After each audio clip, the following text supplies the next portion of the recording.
praise, give him praise, give him praise, give him praise, give him praise, give him praise. You can do better. Put your hands together for the King of Kings and give him some praise. Give him some praise. Oh, come on, you can do better. You can lift your voice and give God some praise.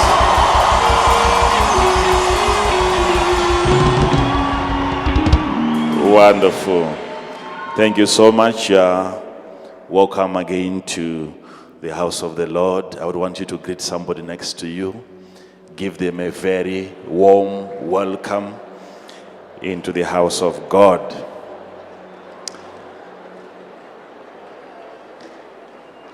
And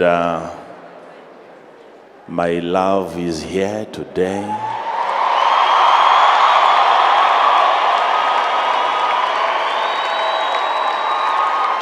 And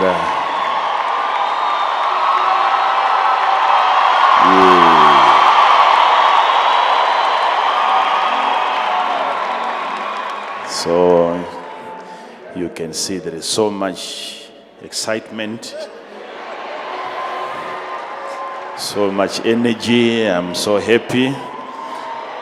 I feel so covered and protected and safe. Thank you. She was supposed to be resting, you know, some of these flights. Hey. But thank God she's here today.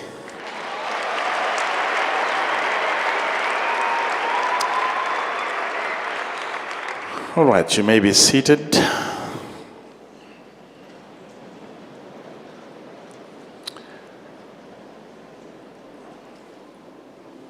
Thank you, choir. Thank you. Thank you. Bless you. Thank you. And also thank you, Pastor and Doctor, for such an awesome and breathtaking testimony. Thank you. Thank you. And also we need to thank God for the miracles that he keeps performing.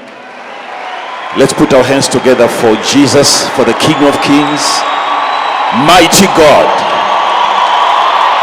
Mighty God.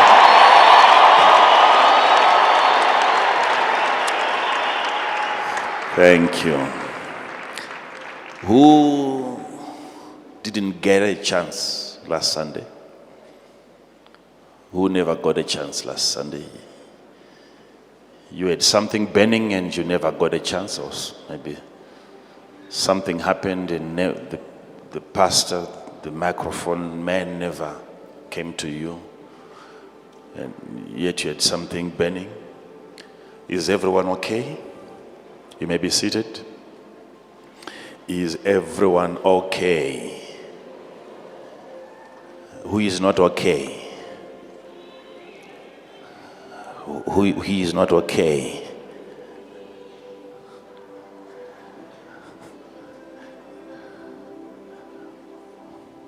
Is everyone happy? Yeah, you have to find out. You can't just be excited. You have to find out who is not happy, who is not excited. What's happening? What's happening? What's happening? What's happening? What's happening? Looking good. I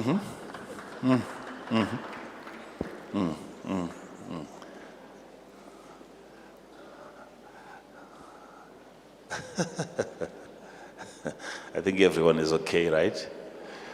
Thank you so much, my father, for this opportunity. Baba, my question is, thank you so much for all those teachings.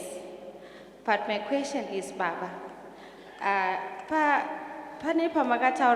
we now have to adjust. There's a time that you said you now have to adjust. You said we now have to adjust to current strategies. So my question, Baba, is, in this issue of the blood, what really should I do, Baba? Kuti zvimwe zvinhu zvainditeera or zvinondivinga even in my dakarara ndo Ndoda kuziva ma-strategies wayo mama. I want to know the strategies for things that follow me even when I'm asleep. Okay, what strategy do you want?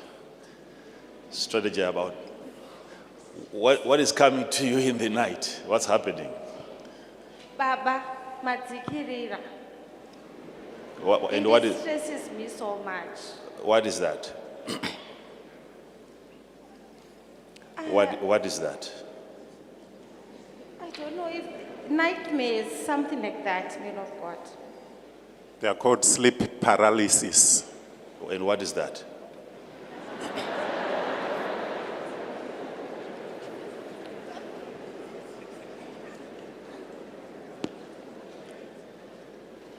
It's when it's called sleep paralysis. You are awake, but at the same time you can't move your body. You can't move your limbs. Everything is like, you are like under anesthesia, but you are aware, you have awareness, but you can't move any part of your body. That's sleep paralysis or matsikirira. While it's just sleeping. You are sleeping, yes.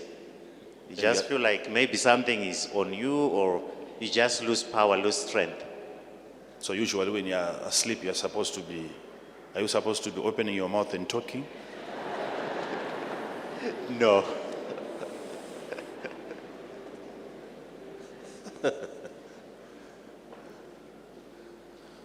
So what has that to do with the blood? Because she's trying to connect the two in trying to deal with the issues of the blood. Then she brought in a condition of an experience that she's having when she's asleep, and she's calling it madzikirira, but having indicated an issue to do with the blood. And where is the connection according to you? I think it's the issue of the blood, because even my mom does it, and even some of my sisters. And I also see even some of my children. I've got a son and a small daughter. It's happening. Sometimes even my kids see that happening, even Dakarara. They see, Mommy, what was happening? So I think it's the issue of the blood. So that's what you think? Yes, Baba. Okay.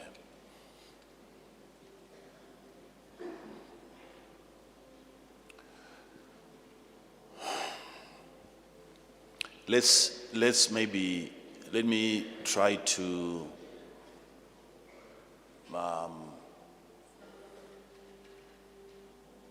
help you understand. I know I've already dealt with this, but for the sake of those that were not here, even those that were here, and you didn't understand, maybe you included also, you must look again into the issue of the mind. The issue of the mind. You must seek to understand more your mind, more than just trying to understand your blood. Let's take this matter to the mind. The mind. The mind. Because both your blood and even a certain pattern, a certain way of thinking is hereditary. You inherit the blood and you inherit a certain way of thinking. And we called it a program of the mind. Growing up, you were programmed in a certain way, unaware, to think in a certain path. And you have things that you think about that you know nothing about. Let me try to break it down a little bit for you so that you know what you are really contending with, so that you don't seek to correct the issues of the blood in trying to correct the issues of the mind. Because it's happening in the mind, this problem. It has everything to do with Your mind. Your mind. Your mind. When I say mind, I'm saying it is the activity of the brain. That's the mind. No one can ever see the mind. I'll tell you how you can see the mind, not as a somebody. You have to be a something in order for you to see the mind. But the brain you can see. Machines can scan your head and they can show you a picture of the brain. The brain is not the mind. The mind is the activity of the brain. When the brain is thinking, what is happening, that process of thinking is the mind. And what the brain is thinking is not easy. It's not easy for people, even machines, to see what the brain is thinking, and yet machines can see the brain. The brain is in picture form, it's solid, it's tangible, it's visible. But the activity of that visible object, which is the mind, is invisible. So I want you to understand that part first. When you are thinking, you are minding. When you are minding, you are thinking. And it's an activity of the brain. And the brain being physical, the activity of the brain, which is the mind, becomes the spirituality of the brain. Please come close here so that I can help you.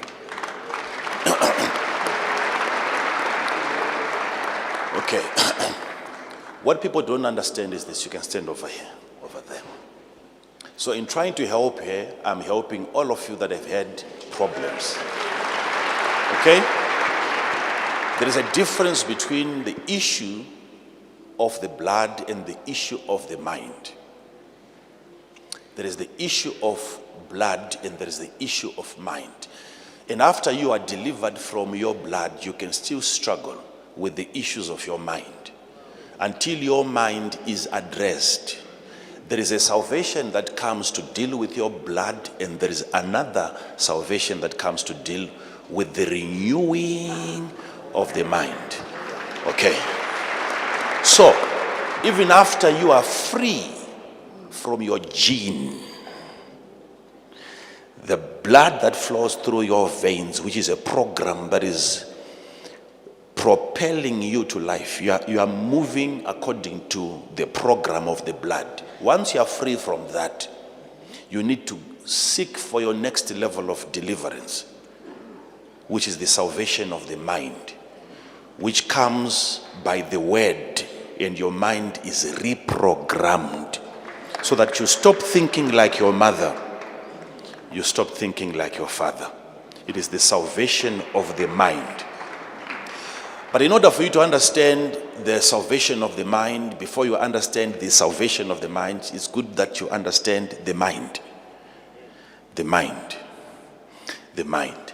So what I'm saying is, in as much as you are here, I can see your body physically, but there is the spirit person.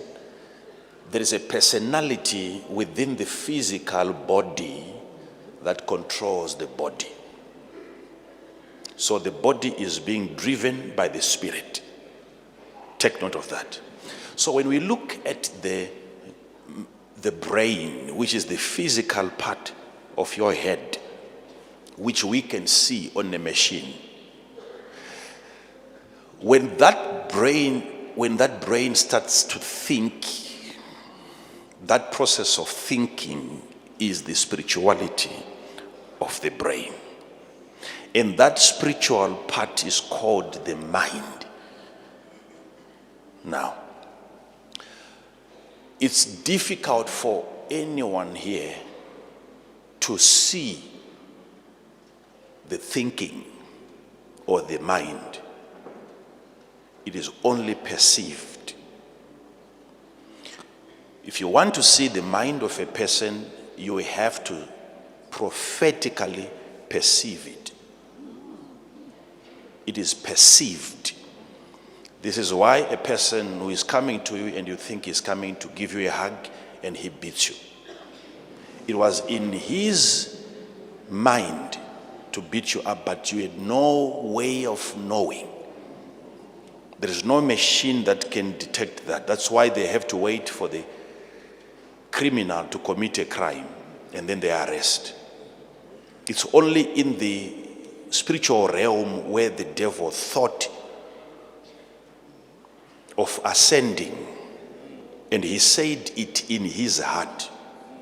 It was in his mind where he said, I will ascend to the heavens, and he got arrested at that level of thought. Because they are more sophisticated than down here. They know how to perceive thoughts and the intents. Before you commit a crime, you are arrested and you are charged for even committing it. There you would have committed. So they value thoughts to that extent, where just by thinking, here we don't take thinking seriously. There, that's why even Joseph, when he thought of letting go of Mary, the angel had to appear and say, don't do that. Okay. So, thoughts are considered deeds in the spirit. What is being thought has already occurred. If you look after a woman and you lust after her, you have already, even before you commit, you have already. That's what he said. Thoughts. Now, hear this. So when your brain is thinking, your brain is acting spiritually.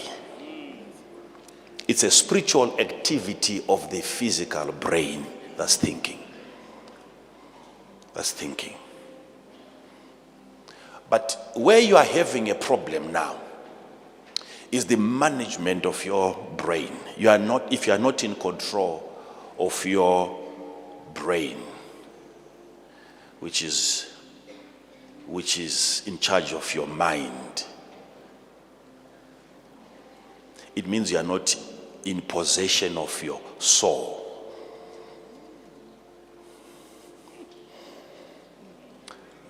Try Luke 21 verse 19. You must understand this, the soul, the mind.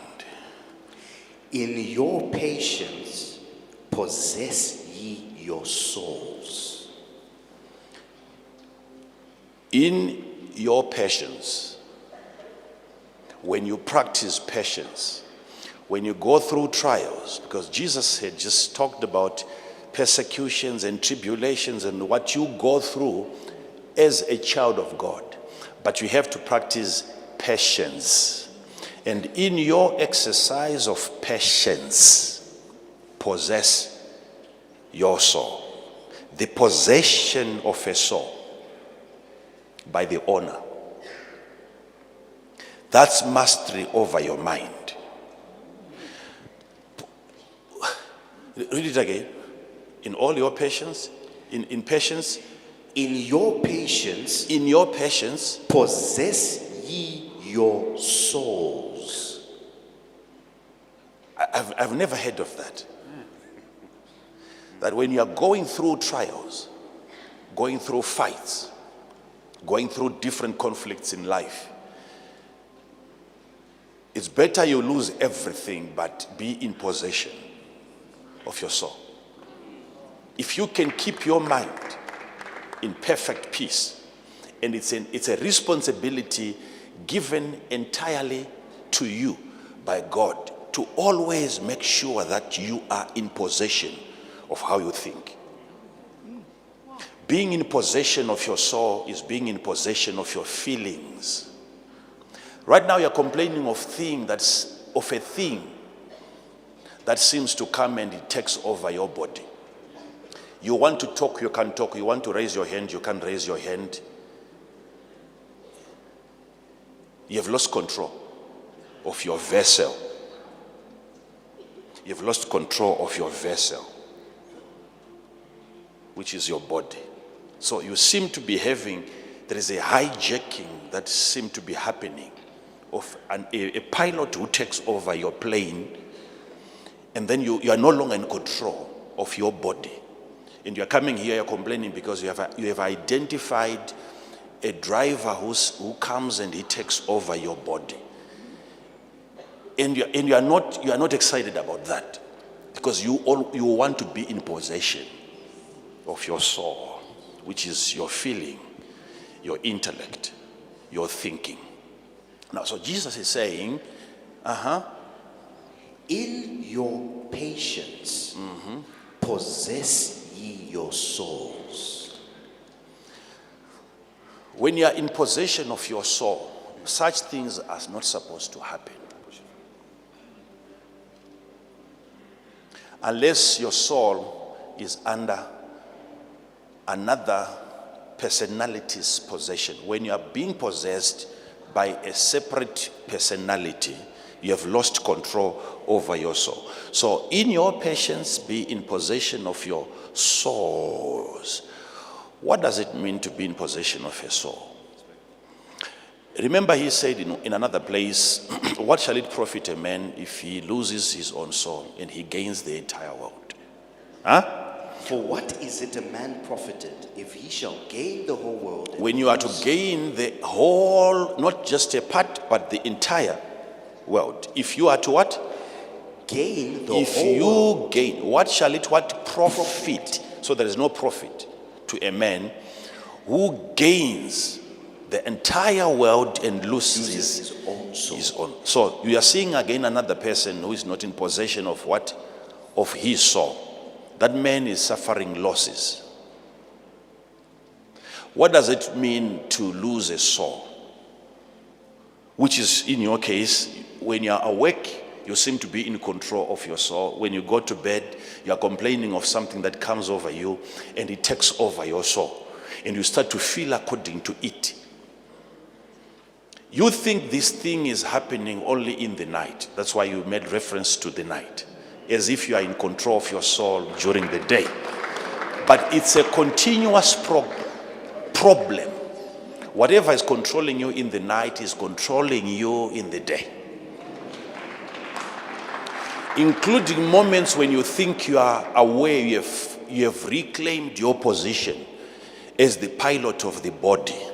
You are still under the influence of what was influencing you in the night. Now, hear this. If a man, there are many people like that here, who have since lost their what? Soul. I don't want you to think that you are the soul. Because the man who has gained the entire world and lost his soul, he can't be that soul if it is his soul. His. For it to be your soul, you can't be it. You can't be the soul. For the soul to be your soul, you must be separate. You must be a spirit being. Then being a spirit being, you own a soul as your property through which you manifest.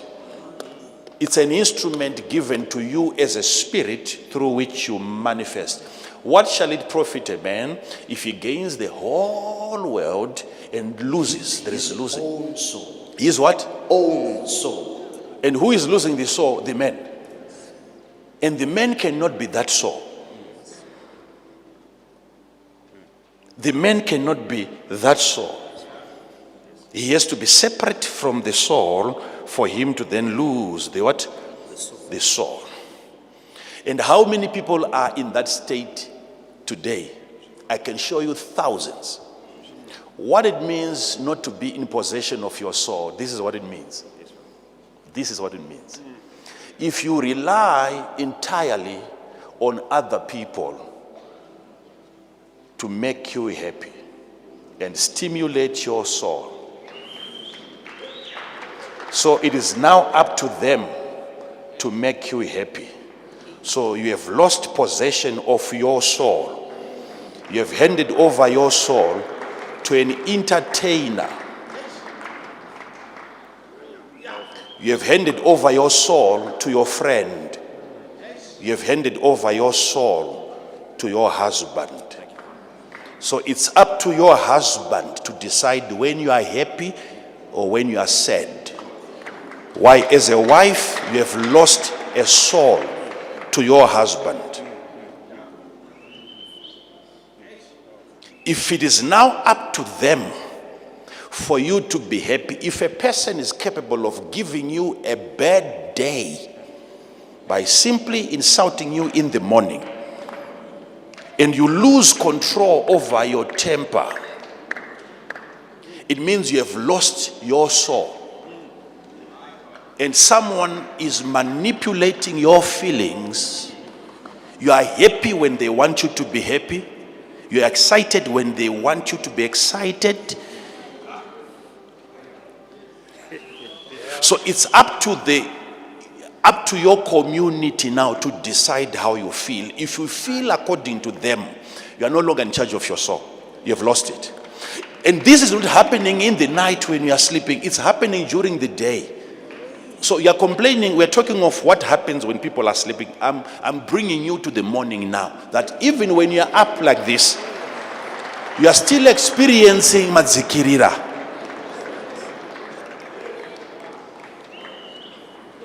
Sit down. You got married for the wrong reasons. You got married because to you, marriage was a response to lack.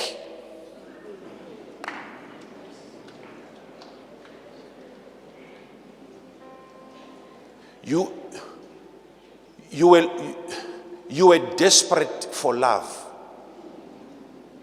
So you were looking for somebody to love you because you didn't have enough love for yourself. Now let me try to show you something here. Let me try to show you something here.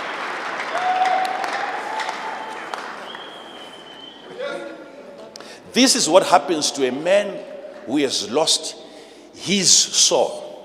When you lose your soul, understand that your soul is in another man's possession. The soul that you have lost, someone has it. So who is controlling your soul now? If you are waiting for a politician to come and change the economy so that you are happy as a soul,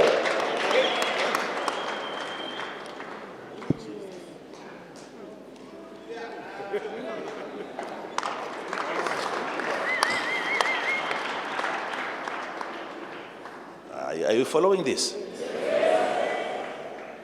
You should never give it to a man to decide. Your life should not be determined by somebody else. If you are going to be happy, it has to be your decision and not their decision. If you are going to be sad,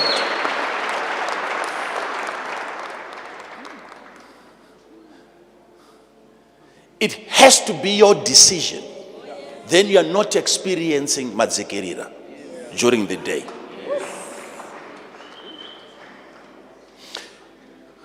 Sit down, please. If you're sleeping and you want to open your mouth and speak and you can't, it is the same as when you are awake and you don't want to talk and you end up talking and you insult people. It's the same spirit. Whichever way. That's very true, Baba. No, I'm talking to everyone, please. It's only that in the night, that's the only time that you are conscious of a possession, because you know you want to talk and you can't. But remember, during the day, you also want to keep quiet.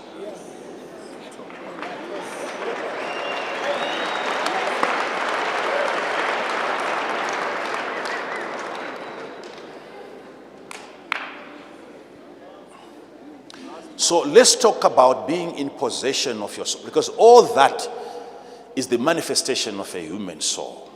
And being in possession, I will teach you in the next few minutes how to control, how to be in possession of your soul. So now, let me show you a principle. You did it wrong. The way that you got married from a wrong footing. That was a faulty foundation. You needed somebody to come and love you. Yet according to God's template, when it comes to love, you were supposed to have enough love for yourself. And looking for someone, you were supposed to look for someone to love, not someone to love you. You must have had enough love.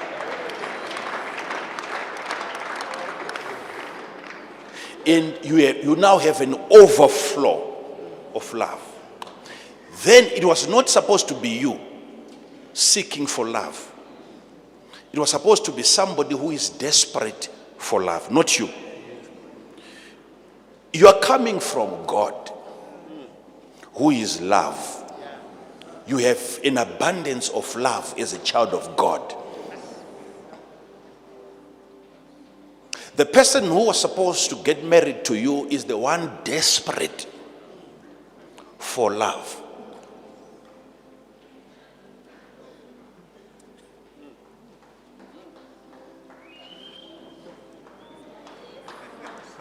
So the problem now is that you ended up, you two people coming together, both of you, you were love bankrupt. You were all broke. You were all searching for love, and the person you found is expecting you to love her, and you are also expecting her to all of you don't have enough love, even for yourselves. Talk about giving it to another person. So both of you are miserable people. You are a miserable couple. Because what you are searching for, you are likely never going to get it. Because the entire earth is full of people that are so desperate. They are also searching for what you are searching for. And who is ready to give it out? Rarely do you come across a person who has been able to love himself enough to then go out and look for somebody who is desperate for love and say, come and join me. I have enough of it to give to you.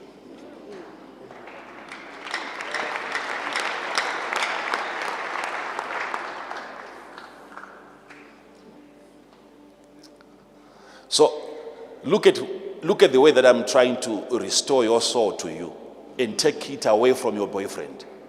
You might not be aware of what I'm doing. You need to be aware. No one should have it. No one should have your soul in his hand.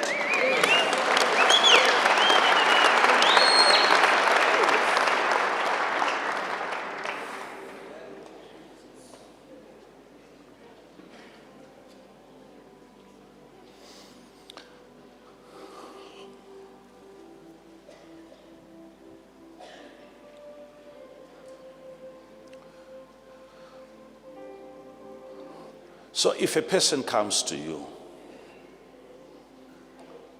and that person does something to you knowing that you're going to respond negatively, you're going to react, all that the person is capable of doing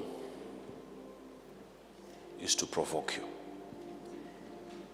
But there is nothing that person can ever contribute. The person cannot bring anger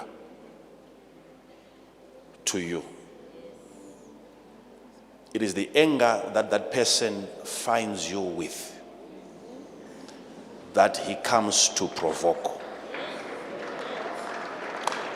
And you will only be angry, you lose control to the degree that you already had. There is nothing that an outsider can do to make you angry. They can do whatever, they can say whatever. It is never up to them for you to become angry. You have to make a decision based on what they have done to say, I now want to be, thus being in possession of your soul. Are you following this?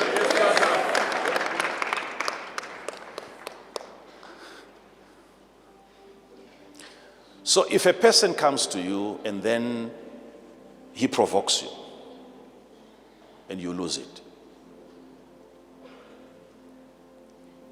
those are moments where you get tested, whether you're in possession of your soul or you have lost it. Those people are supposed to be hired by even God himself to come and test whether you're still in possession, not of your money, not of your car, not of your wife, of your soul. So those people, they will have to come and they provoke you to anger. But what they bring is provocation and not anger. The anger, you had it all along. You just didn't know, because there wasn't the right person who is well trained, who knows how to provoke you to anger. So you thought you were so holy until somebody comes to find you out. Then you find yourself doing things that people can destroy furniture. People can pull out a gun and shoot at other people. And after a while they are wondering, and they are blaming somebody for making them do that. But that level of anger was hidden in them. So what you were supposed to do, because you've got 24 hours a day, you had 23 hours to work on your soul before 1 hour of provocation. Because the person who came, he's in your life only for briefly. Somebody comes, you meet a person in a shopping mall, you meet a person in the bus, and then he provokes you, and then you lose control.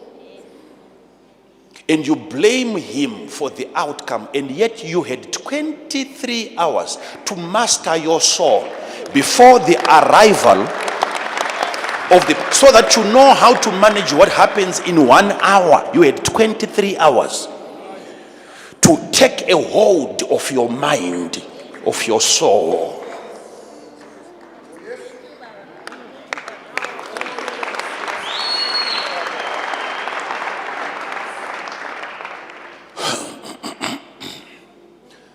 Management of the mind is the management of the soul.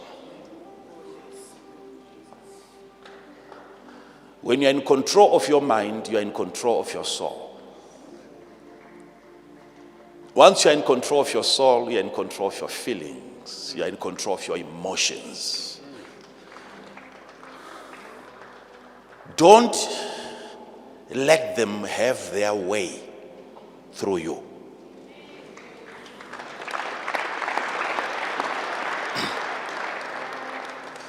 When a person is provoking you, you can prophetically know by reading the mind, not the brain. Prophetically, you can know that the intention of this person is to provoke me to anger. This person wants me to do things that are not consistent with the word of God.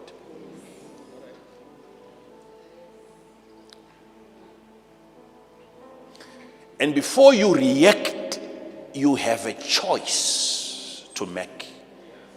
You have to first of all get into the office, and you decide which letter goes out and which letter stays in the office.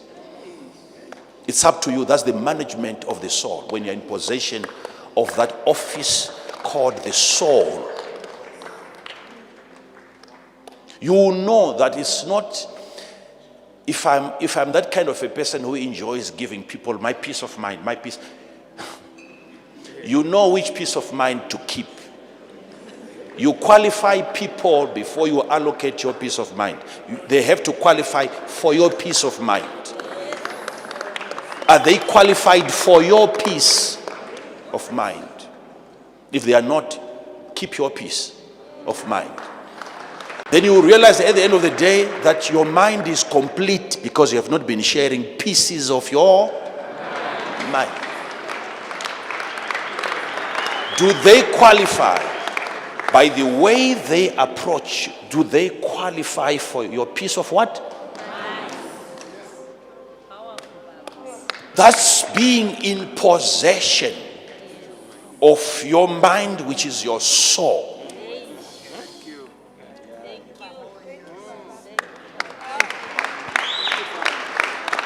So think of something so terrible that has ever happened to you and you were angry. Now, next time you get provoked, before you react, confide, move in, withdraw, get into your inner part,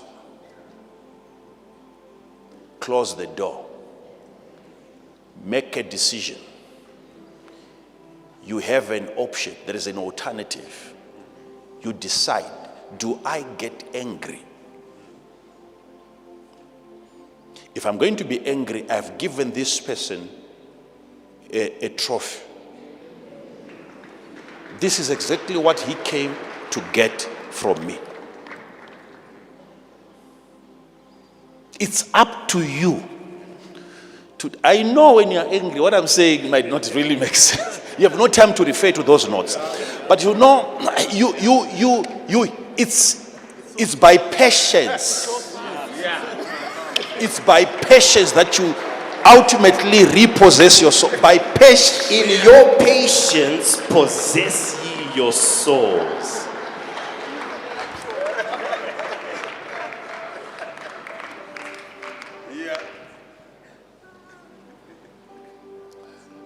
Sit down, please.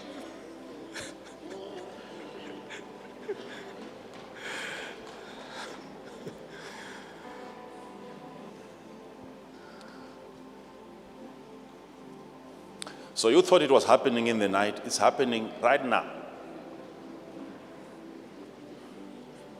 If I can get you to say what you never intended to say, still you're having a problem during the day, the same problem that you are having during the night. They close your mouth when you want to talk, and they open your mouth when you want to what? To keep quiet. Possession is happening in the day and also.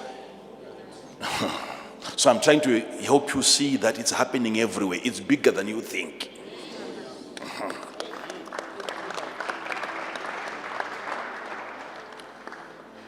Do you know that that same spirit might not even, because it might not even allow you to articulate the question. The same problem, the same spirit that closes your mouth, it will not allow you to ask the question the right way, lest you expose it.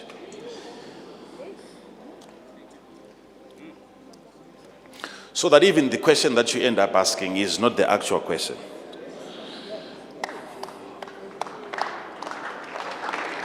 So it's either it stops your mouth from talking, or when you talk, it's not the right question that you are raising. So you end up receiving a wrong answer. But listen to this. This is golden. This is so key.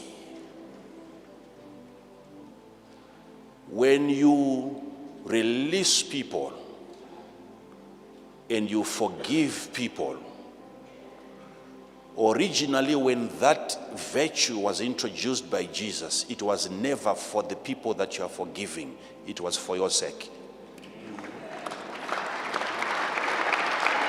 Everyone here, you are finding it hard to forgive because you are thinking that you are doing people a favor by forgiving them. When he said to you, forgive, he was caring more for you than the person that you are forgiving.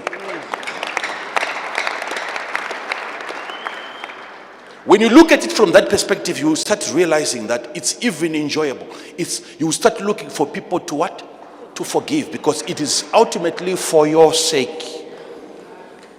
Because the person that you are holding on to now is in possession of your soul. You feel according to them. You are sad because of them. You are happy because of them. And you are, in that moment, you are not yourself. You are not in control of your body. That's a shame. That's a shame.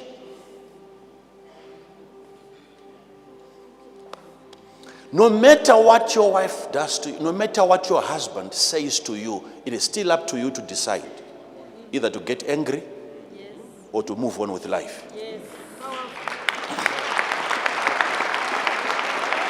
It is still up to you, not up to him to decide.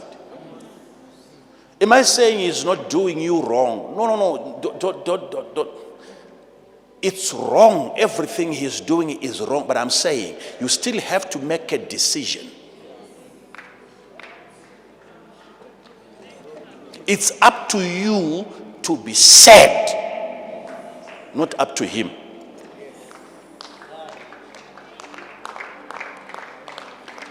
Think of the worst thing that can ever be done to you. Think of what can ever be said. In that state, of all the things that can ever happen to a person, look at Jesus at the cross, naked. In that state, he is even comforting the Father, asking the Father to forgive who is not in that pain. He's the one counseling the Father. Forgive them, for they know not what they do. That's being in possession of your soul. He had options. He would even highlight it in certain instances where he says, I can call a legion of angels if I want. If I want, a legion of spirits can surround this place now.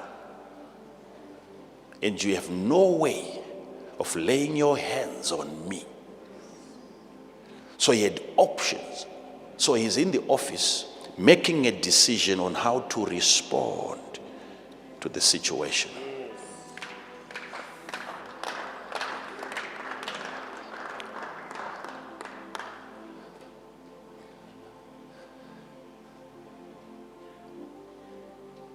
What is bothering you is a program which is not in the blood, which is in the mind.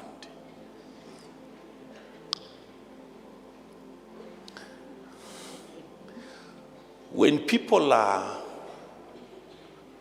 possessed, even by an evil spirit, and the spirit that is possessing you is not possessing your leg, nor your hands, but it is possessing your brain. It means now that your brain has to think according to the influence of that spirit. So you are thinking according to the influence of the spirit that is possessing your brain. So your mind becomes demonic. Your mind becomes demonic.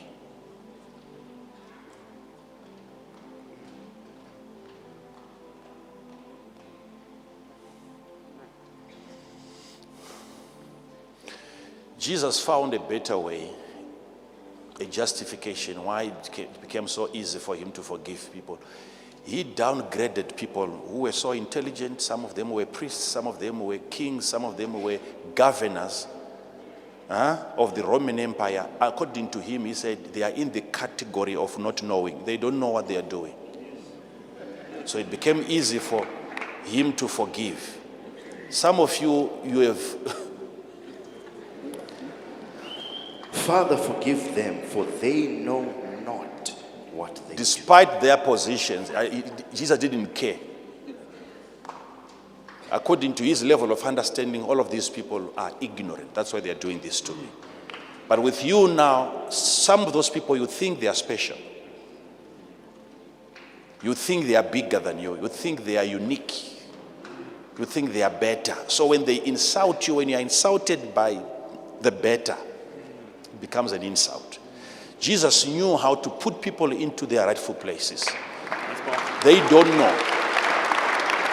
Whoever is trying to hate you, he doesn't know.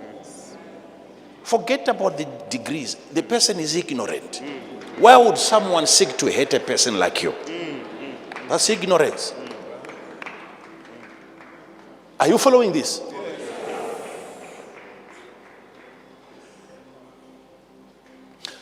So how to set yourself free from that? Number one, like I've said, please, my sister, my brothers that are here, understand the extent, the level of love that you desire to receive, and start receiving it from yourself. Love yourself enough.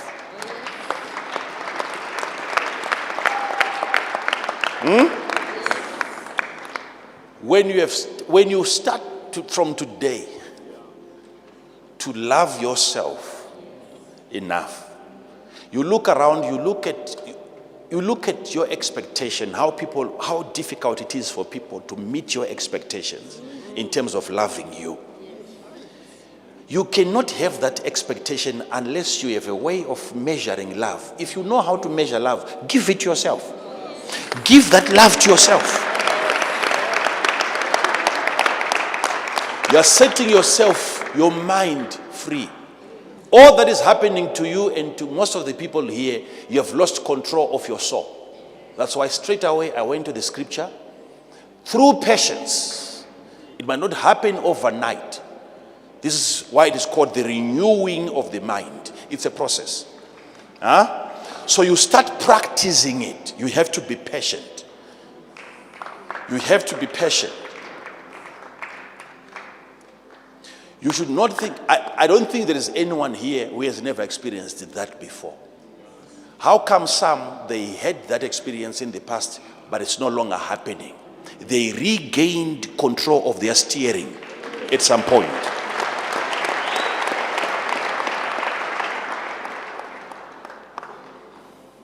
You have to. You have to. It's not running through your blood. It's running through your mind. You were programmed. It could be the disturbance of a soul that happened. Sit down, please. Sit down. What you inherited, because you must understand a soul also is inherited. A mind is also inherited. There is knowledge that you came with.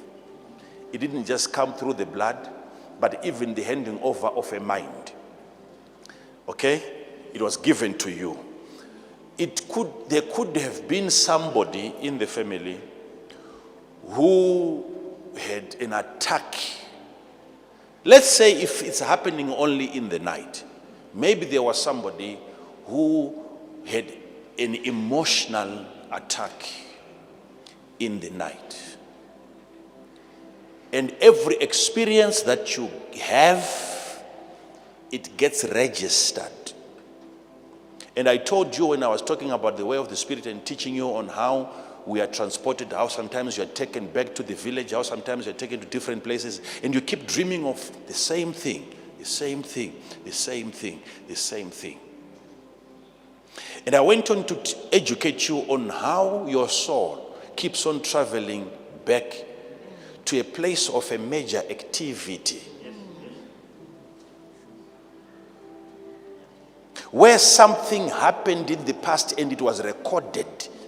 It's a print in your soul that when you go to bed, you are always taken to places of major activities.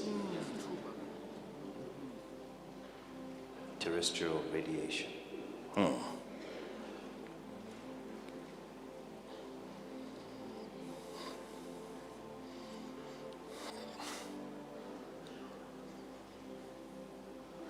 So if a person was once involved in an accident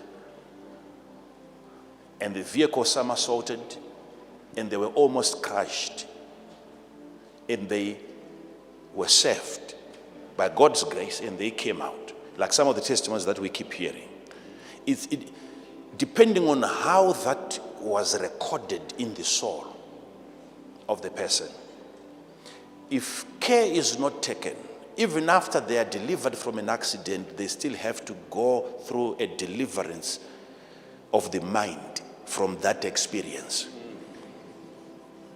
Because people like that, they will keep having that dream.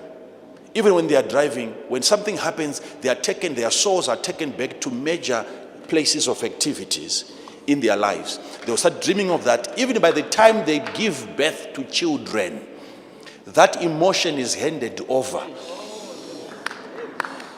And you will have children growing up in they have a certain fear of things that they've never experienced before.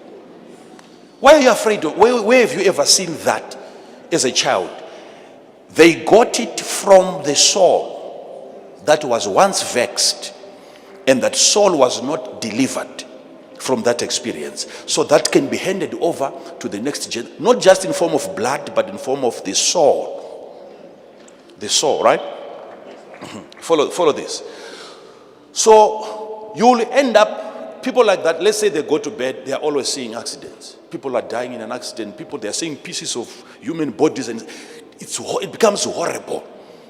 And you wonder, where is this coming from? They attended a scene. If you were young, maybe your first time to see a dead body. Remember that. Your first time. It was terrible. Because it was so terrible, your soul had to record that. And if you are not set free from that activity, emotionally, mentally, it keeps coming back to you. Even in the night, you try to sleep, you are taken back to that what? Experience. And I told you there are people like that. Every time they go to bed, they see themselves at school. They're at school. No matter how old, you are always in uniform, you always see yourself. You have a satchel on your back. And yet sometimes all you need to do to deliver such a person is to look at his current life, and you will notice that there could be no major activity happening now. The only time that he had a serious activity was when he was going to school. In that,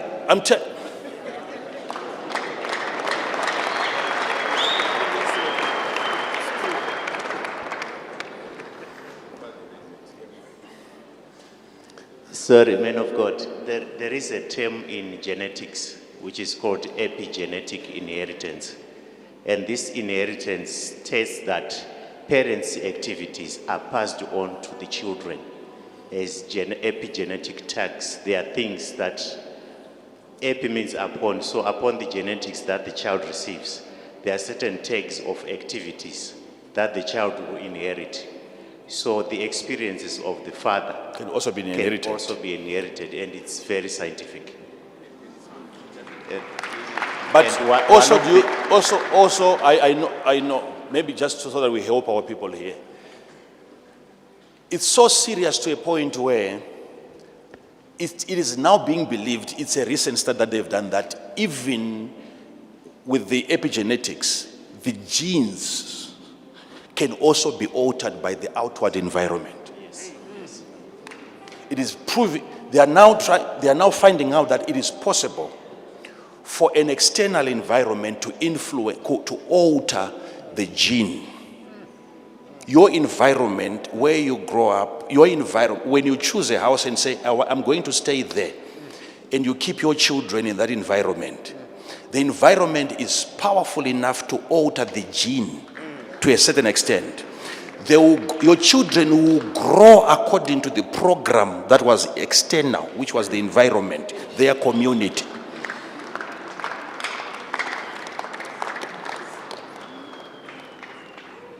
It's so strange.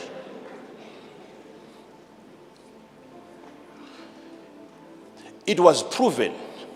It is still being proven that even as people were originating, some of the people as they were moving from Africa, as you travel further from the equator, it is believed that by your distance even to light and to the sun,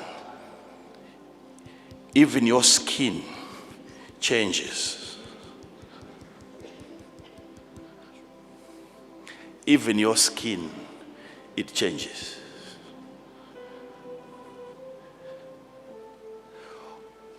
What are they teaching us? You will notice, I don't want to get into details by just maybe trying to confirm what the doctor said. Even you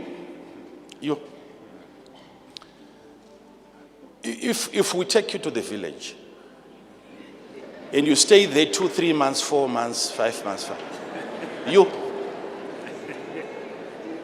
I'm giving you a very perfect, you can take your vehicle now, drive, going to the village, even as you meet children that are coming from school. You can almost tell I'm in the village. Not just by what they are wearing. As you are driving into town and you meet children that are also coming from school, they are different in terms of physical appearance. I'm talking of physical beauty.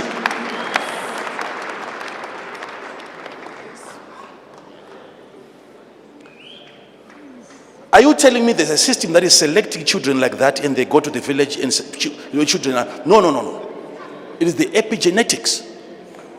How the environment ultimately alters your DNA. And when we tell people poverty is from the devil, it goes as far as the alteration of their genetics. You can't just stay anyway, anyhow.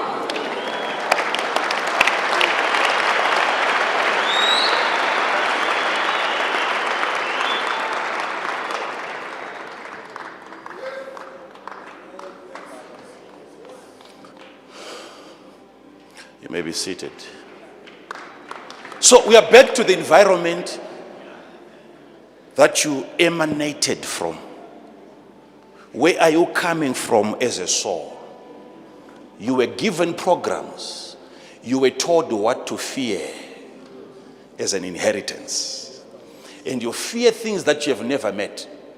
Because somebody who once had that soul had an experience.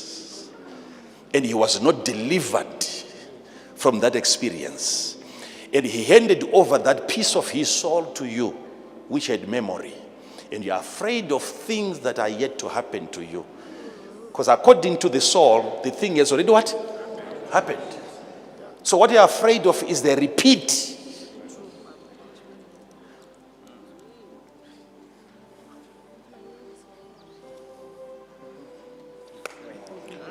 Your name is what? Memory. Yes. Huh?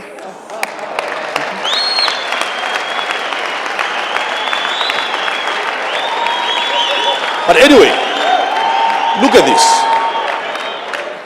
Look at this. Child of God, look at this. This is something so big. To think that you can live your life, which is not your life. Do you know what the Bible is really saying when it says, you husbands, you have to love your wives even as Christ loved the church, and then he gave himself. Right? Okay. Hear this. You found it. Husbands, love your wives even as Christ Where are we? also. Ephesians 5:25. Husbands, love your wives even as Christ also loved the church and gave himself for it. Thank you. Do you know that the giving of himself for it, please get a proper understanding of what was being said. You might think the giving of himself for it was only what happened on the cross. There is the giving of himself for it, and there is the giving of himself to it.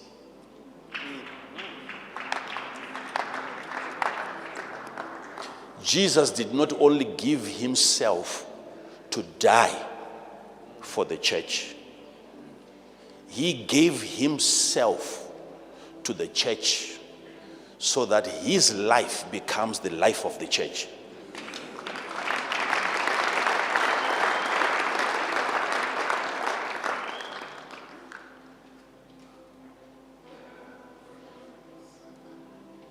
So if that was possible with Jesus, it can also be possible with your mother, with your father, where they give themselves to you in terms of prolonging their emotion. And you continue, you perpetuate the mindset of your generation you are thinking like your grandmother. Some of the things that you are having in your thoughts right now, you are not thinking like you. You are yet to think. It's them.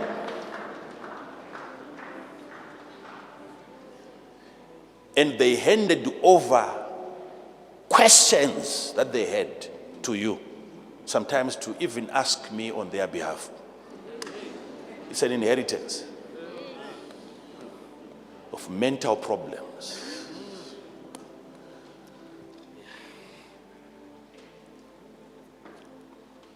Hello?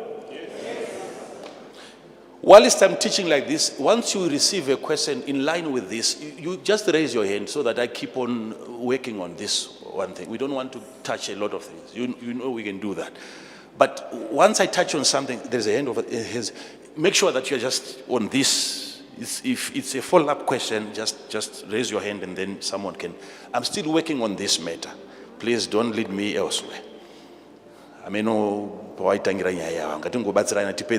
we move on. Is there? Let's help each other there. Yeah. I'm still on. I haven't finished, but I want to make sure it encourages. So I know I'm helping a number of people. That's all that I want. That is all that I want. Because some people feel like when you're addressing one person, it was just that one person. I want you to know that I'm talking to all of you. If we can do it faster.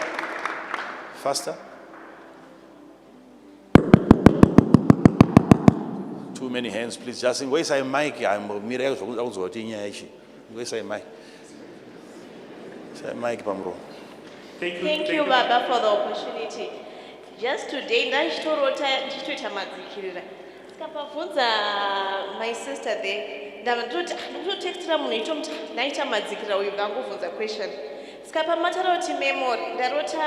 question. Just today I had this dream, and it was also about sleep paralysis. So when this person asked this question, I was also texting somebody about the same issue.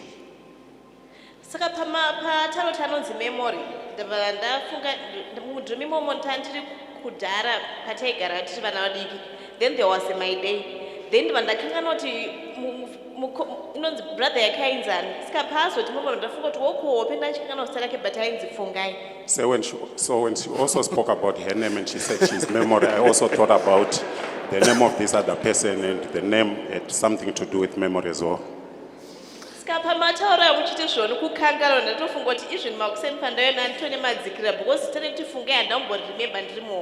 So when you spoke about forgetting, I only remembered it when I came here. So you see, so many people are having that issue, right? Another one? Thank you, Prophet. Yeah, thank you for this opportunity. I just wanted to ask this question, even this lady, as a question. I had a dream when you come into my dreams and you tell me where my mind is. I was so conscious of my dream, but it gets to a point where you took a stone, because you were talking about me, about God, where my mind is. Then you write an inscription on my chest. That's when I lose conscious, and I didn't even get what you wrote. So my question, actually, night out of Punzawuti, Prophet, Maganyora would chest. So the question that I wanted to ask is, Prophet, what did you inscript on my chest? All right. It's okay. Let's go to Jeremiah 29. Let's see what we can cover from there. Let's go to maybe 32 for now. Let's try 32 verse number 9. Then we will go to 29 later. 32 verse number 9. Now I want you to understand this. Before we get into that. It's important that you, at least, you see, he mentioned some things about losing consciousness. There's a state that he was in, and then in that state, it was to him loss of consciousness. And then he came into another state where he felt he gained consciousness, or it was consciousness first or lack of consciousness later. So let's study that for a while. Let me show you what is happening, because now he is asking me, what did you write? Okay? So remember, okay, read from verse number 9. And I bought the field. He bought a field, Jeremiah, from his uncle's son called Hanamel, My who uncle's came. son. Remember, I once taught you about Anatoth, right? But there's a part that I didn't teach you. Now, hear it now. Hear it now. Now, Jeremiah is in prison, and because the reason why he's in prison is because he had given a prophecy to Zedekiah, the king of Judah, and he had told him that, the king of Babylon is coming. He's going to defeat you. He's going to destroy you. Everyone is going to be taken captive. And my advice to you as a prophet is, when he comes, surrender. Yeah. He did not promise deliverance. Yeah. The God of war is not going to defend you or protect you. When you see the king, just to verify if he's the king of Babylon, lift up your hands and he will take you. And Zedekiah said, that is never going to happen. You know what Jeremiah said? He said to the king, King, I'm a prophet. And what I've told you, you will see the king of Babylon face to face, and you will talk to him, and he will capture you. You will go into captivity, and you will not return until God visits you. And Zedekiah, If you are going to resist, you are going to lose lives. This is not a kind of a prophet that you would want in your life who doesn't promise you deliverance. This one is saying, when they come to get you, go.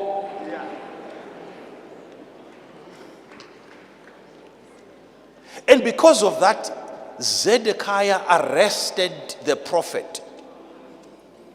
And the jail where he was placed, it was in the palace. Even it was a jail, but where? In the king's house.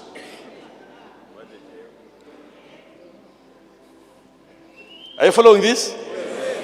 Whilst he was there, God told him in a vision that I'm going to send a man who is going to come to you, and he's going to propose that you buy his property, and I want you to buy that property from your uncle's son. I want you to buy that. And God would not come to a prophet who doesn't have cash. Exactly. And no, you're not following this. You're talking about money, right? When a prophet comes to you and he talks to you in a dream about money. What? Let me talk.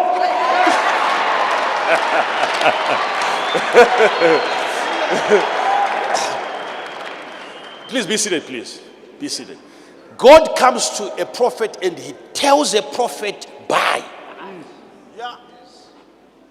And he will come to you and he will offer you to redeem his piece of land, and I would want you to buy. And then it came to pass this other day, and Hanamel came and he told exactly as I had heard from God. And Jeremiah said, then I knew when I saw him coming.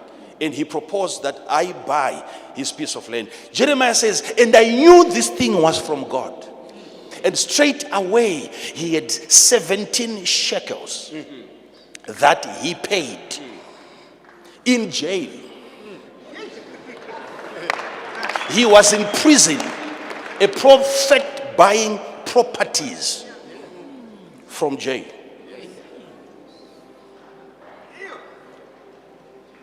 And God is saying, you have to do this as a sign that properties in this land shall be bought, shall be built. After captivity. So for that real estate industry to open up, you have to be the forerunner as a prophet and acquire properties in a land of captivity.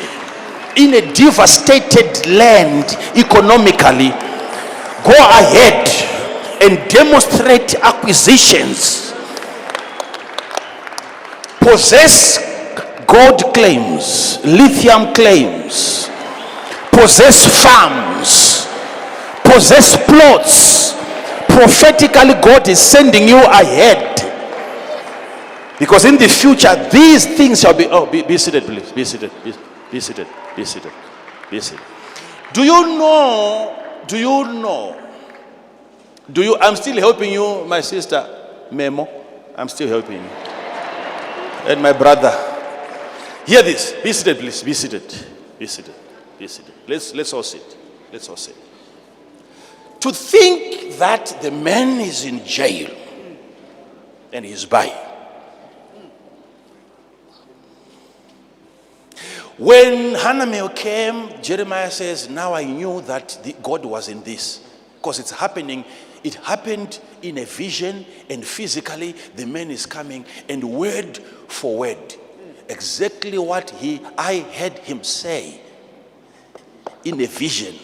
That's exactly what he came to tell me, and I knew. So he bought with confidence. 17. And when it gets to a point where something had to be written, that's your question. Now go ahead and read.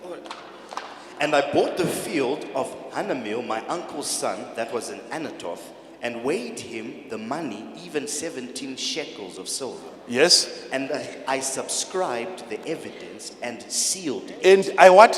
Subscribed. I what? Subscribed. The what? The evidence. What is to subscribe? Huh? And what did I do after that? And I sealed it. And I sealed it. Now, we are going to talk of the two letters. Two letters. You will see that there is a sealed letter and there is an open letter.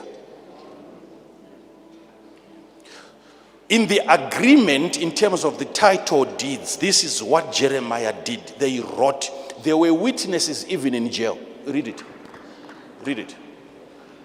I subscribed the evidence and sealed it and took witnesses. And took witnesses, yes. And weighed him the money in the balances. Yes. So I took the evidence of the purchase. And I took the evidence of the purchase. There is no land there. There is no property there in jail. All they had was the evidence of an existing piece of land. So that you understand what faith is the substance of things not seen. You don't have that piece of land in jail, but you have the evidence of the substance, which is the land that you can't see from prison. And what I did was to what? Now? I took the evidence of the purchase, yes, both that which was sealed and according to the law and custom, and that which was open. How many letters? Two. The one that is sealed and the one that is what? Open. Now notice now what he's about to do with the letters. This is, oh my God. Let's follow the prophet. Now he has got two letters, a sealed letter and an open letter. Let's follow the prophet now. Where is he going? Look at that. And I gave the evidence of the purchase unto Baruch, the son of Neriah. That's the writer, yes? The son of Messiah, in the sight of Hanamel. In the sight of Hanamel, yes? And in the presence of the witnesses that subscribed the book of the purchase. Here we go, here we go. Before all the Jews that sat in the court of the prison. Yes. And I charged Baruch before them, saying, thus saith the Lord of hosts. This is what the Lord is saying. The God of Israel, take these evidences. Take these what? Evidences. Evidences. And what? This evidence of the purchase, both which is sealed, and this evidence which is open. Yes. And put them in an earthen vessel. Put them in an earthen vessel. You make sure the vessel is earthen. It has to be a body. You put the letter in a physical body. Remember, we have got treasure in earthen vessels. And they to put the treasure, the evidence of treasure, the letter, the title deeds into a body. It's a dramatization of your body. And you have to bury it. You put it in a pot of clay, 2 letters. And do what? And put them in an earthen vessel that they may continue many days. They will continue many days. That's the reason for preservation. So you are now entitled to a property, but it is written and it is buried in a physical body. What is he talking about? Let me educate you on that. Now, those two letters, the open letter and the sealed letter, we are talking of a conscious mind, which is open. And your subconscious mind with information written but sealed. Now, come here. Let me teach you something. Come here, stand here. Now, please try to learn something out of this. When we talk of these two letters, I'm referring to already what was written. Inside of you is evidence of a property that you don't physically own. You are asking me, Prophet, you wrote something, but I can't remember what you wrote. It's a sealed letter.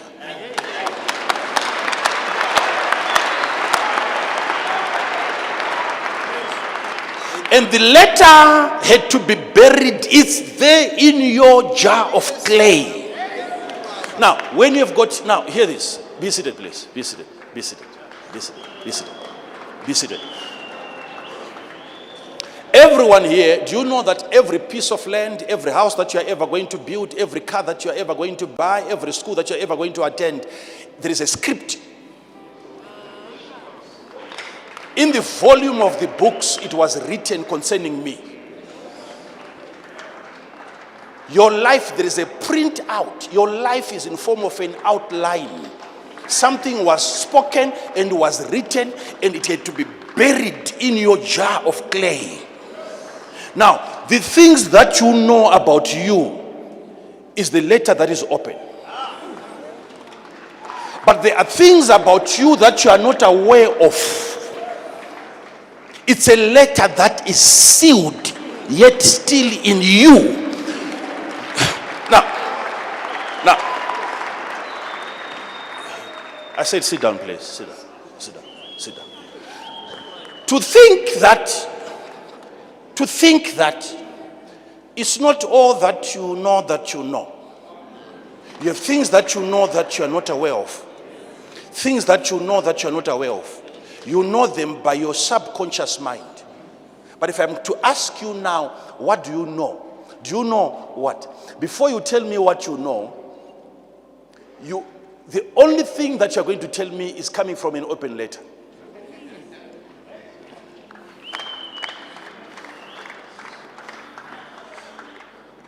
But if I'm to ask you now, something that you're not thinking of now, for you to remember it, it has to be extracted from the subconscious mind and be brought into the letter that is open for it to be remembered.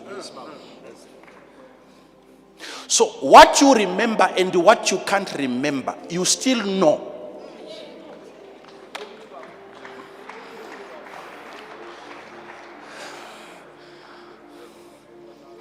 What you remember and what you even cannot remember, you still know. It's just that there is a part of you that knows, which is not your conscious mind. That's why you think you are not aware of what you know in your subconscious mind.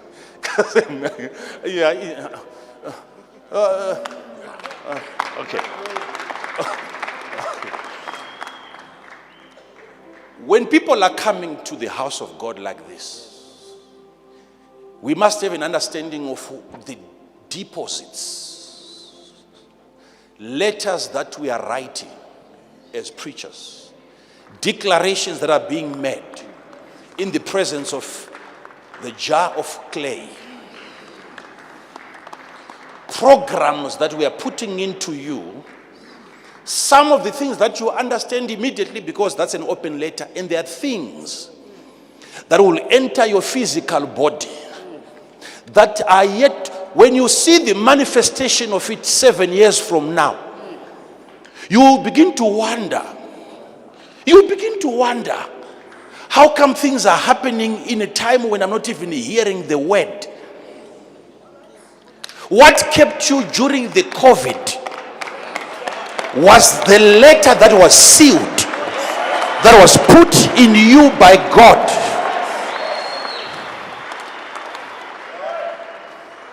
You know that if COVID catches you, you have nowhere to go for prayers.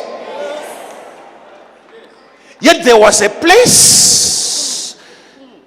containing a prayer inside of you, sealed and locked inside of your body, waiting for a time of need. Am I talking to somebody here? Please be seated. Be seated. Be seated. Be seated. 2 letters. He's asking me, you came, you told me where my money is. And I'm a prophet. And I'm taking him to Jeremiah. And he wrote. And the letter was sealed and put in a jar. And he's asking me, what did you write? I can't remember. And he's saying, because there's a time when I was conscious. And I knew what he had written. And when I woke up, I became unconscious. Now he's asking me, while he's what? Unconscious. How come you're asking me?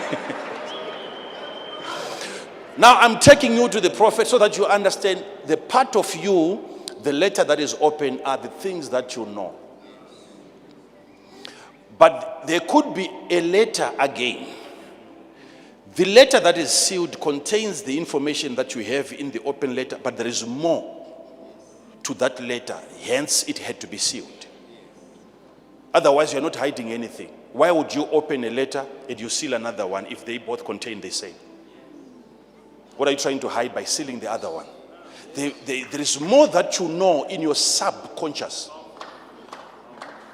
And some of those things will reflect in your dreams because they happened 1,000 years ago.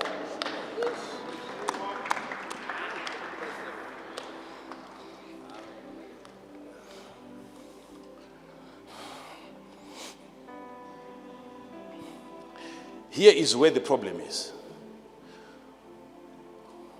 Now when the Bible says a double-minded man is unstable in all of his ways, let him not think that he will receive a stand from God. It says, let him not think that he will receive anything from God. It says, no, he should not think that he will ever receive a car from God. No, it says, let him not think that he will ever receive anything. Anything from For God. let not that man think that he shall receive anything of the Lord. A double-minded man Is what? is unstable in all his ways. What is he saying? If you are double-minded, the Bible is not saying you are thinking of health and then you are thinking of sickness. That way, I know it might be tricky for some of the people to understand really. If you are thinking of money, cash, and you're thinking of lack, cash, lack, that's what you think is double-mindedness. And the Bible is now saying you should not think that you will ever receive anything from God. So you understand double-mindedness to that extent where you're saying, Prophet, I have a problem. When I'm thinking of something good, something bad just comes. Maybe that's why I'm not receiving. But now if you keep on studying, you realize that he's trying to make a reference to the open letter and the sealed letter. The conscious mind and the subconscious mind. Double-mindedness in the sense that when you get to a point where what you are thinking in your open letter is what you are thinking in your subconscious, it's no longer a double mind, it's one mind. Which, being double-minded is having thoughts in your subconscious mind that are against the thoughts that you have in your conscious mind. When you are thinking success in your open letter, and your success is contradicted by the sealed letter, you were programmed to fail growing up. It means you are double-minded and you will not receive until there is uniformity, where what you have in the open letter is what you are having from the sealed letter. That agreement is what sparks miracles. You are now in agreement. What you are trying to pursue in life, there is nothing in you telling you to slow down. When you get to a point where you know God wants me to be successful, and there is no doctrine in you fighting against your success and your prosperity, you now have the open letter agreeing with the sealed letter. That agreement is what makes your mind one. When it gets to a point where now you have information that is coming from your subconscious mind, and that information is not in your conscious mind, there is no disagreement, because it's extra information that you never had in the open letter. So your subconscious mind will start to educate your conscious mind. So information will be raised into your conscious state, and you become aware of what you know. It's coming from a sealed letter. And some of those information will come, you will think God is talking to you. Am I supposed to go that route? Yes. When there is an open portal, a communication between the two senses, and the subconscious mind is now transferring information to the conscious mind, in certain instances you would think God is talking to you. The conscious mind is being made aware by the subconscious mind of information about you from 2,000 years ago. That there is something royal about you. In as much as today you are suffering, you are in prison.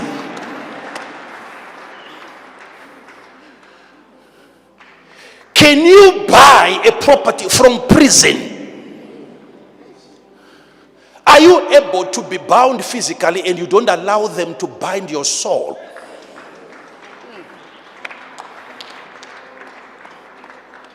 Paul says, though I am in prison and I am in bonds, but the gospel is not. In a tight situation that you are in right now, can you transact mentally? Mentally, can you still transact? What are you thinking of? Because some of you, because of the size of the prison that you are in, you are being made to think at that level of imprisonment. You are thinking at your level of poverty. That's the epigenetics. You are thinking at your level, you are being influenced, you are being educated by your circumstances. Yet from prison, you must move into real estate. Have that in your mind. What is happening today when you are listening to me, it's an agreement between the open letter and the sealed letter.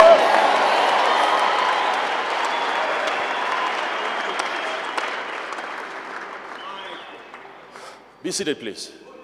The woman that had issues of blood, before she got healed, she said, before she recovered, she said, who was she telling? There was a dialogue, a conversation between who and who? Herself and herself. The what and the what? The subconscious and the conscious. The what and the what? Subconscious and the conscious. What she was trying to create is one mind, so that she receives something from the Lord. One mind. It's a discussion between your subconscious mind and your conscious. It doesn't matter how many degrees a person is going to acquire in the open letter. You can have all 9 degrees in the open, as long as your subconscious mind is not in agreement with your academic qualifications. You will not prosper at that level. What you need to do after university is to come back and educate your mind, so that there is uniformity and agreement. The success that you are pursuing, the subconscious, the sealed letter in the earthen vessel must agree with the open letter. There is nothing that you can pursue whilst in that state of a mindset that you cannot get in life.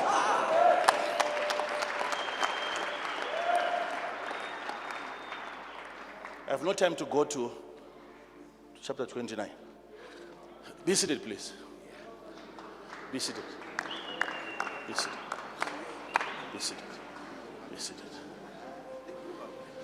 That's where poverty is happening. That's the battle between Russia and Ukraine. The fight right now has nothing to do with anything that you're thinking of. It's between the two letters. There is no agreement. You want to prosper, yet you were programmed to fail. It's a war over two conscious states, or mind states, or intellectual states. You know in your pursuit of what you want to achieve, pane chinongo kudzora, pane kungofinikana, Just kuguma wangoneta wangozvirega kuti imi Just feel Jesu tired. after all Jesu ari kudzoka. Indeed, Not Jesus is taking about to us- come back. It's a program in you. It's a program. Hindava munhu wamwari chandotanga ndipedze. It's a program. Say whatever I begin, I don't finish it. Unozviitira moto jinja vanhu vagoti wese wasanga neasina basa nazvo unongochungotaura. You've got so much energy, But after and a you've got this while, fire, and whoever you meet, you want Because to of tell the program in you will prevail over the open letter. Inamo iri muvanhu It's poverty in people, yakaiswa which was deposited neepi wati by genetics. epigenetics.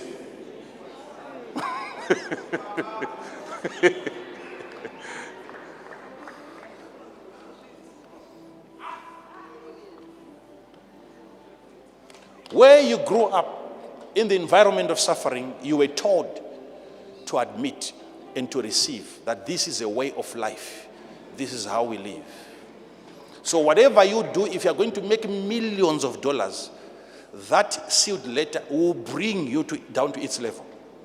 You will still come back to lack because you are programmed to fall.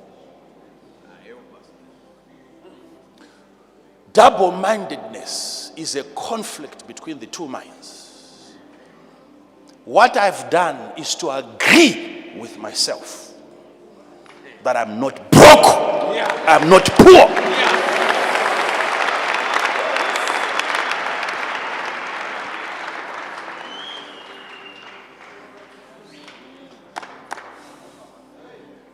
If two of you being one agree in touching anything,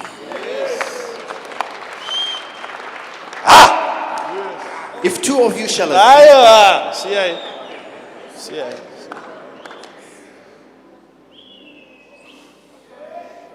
tell me what you can't buy. Tell me what you can't get in this life. Talk to me, someone.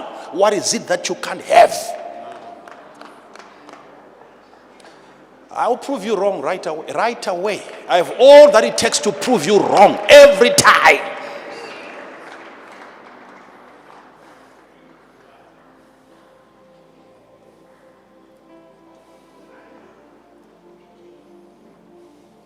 The problem is, if somebody comes to you and he says, I'm sick and I really want God to heal me and I believe that God, and then you try to help the person. In trying to help the person is trying to receive something from God, yet he is double-minded.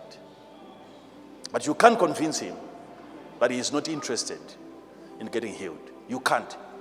Because he is not interested in a subconscious mind which he is not conscious to. He is not aware of the part of him that is not interested. He is programmed to stay with the condition. In that subconscious state is aware But healing is not our portion. Sickness is our portion.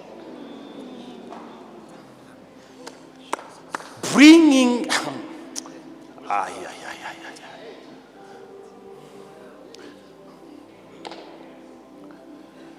Do you know that you have authority? Let's say what you do if you've got a secretary. You write a letter, and you don't even mind the handwriting. She's in a position to know and understand. And then you give it to her so that she's going to type the what? The letter. But before you send it out, you do what is called proof reading. Before you sign. When you sign, you're saying, exactly as I said it.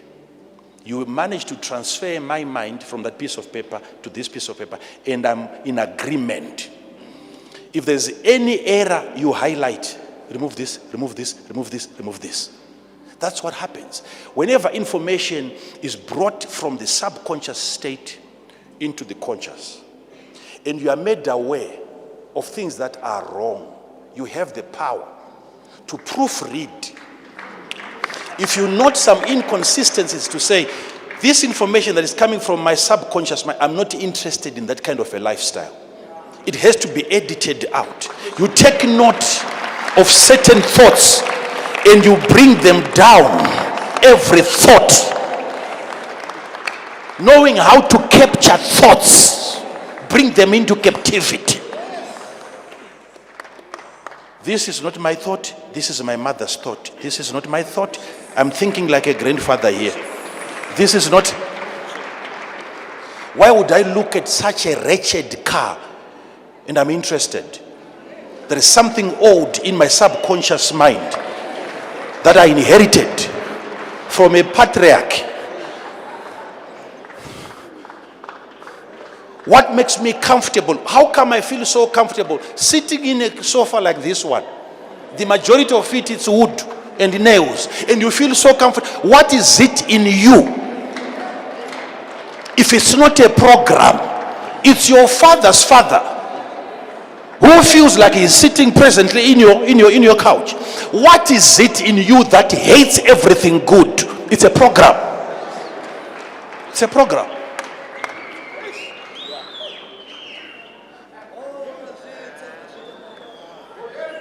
It's a program. Be seated, please. Be seated.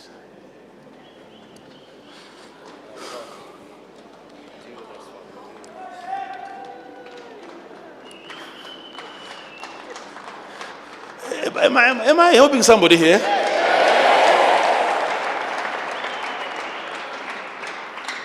Father, you're prophesying to this man. Yes, I'm prophesying to everyone. Everyone, including you. Yes. I'm prophesying to everyone. So please, let me finish this. So when it comes to this issue, now she was talking of dreams. Who else here is having dreams, strange dreams, bad dreams, evil dreams, wicked dreams, poor dreams? I'm seeing a lot of hands. A lot of hands. Tell me an evil dream. Tell me a bad dream. Make it short. Thank you, Baba. Chaunoti evil dream chi. What is it that you call an evil dream? Thank you, man of God. Magadi? I think in 3 days that was. My mother passed on. I dreamt her putting on me a chain. Magarodaji?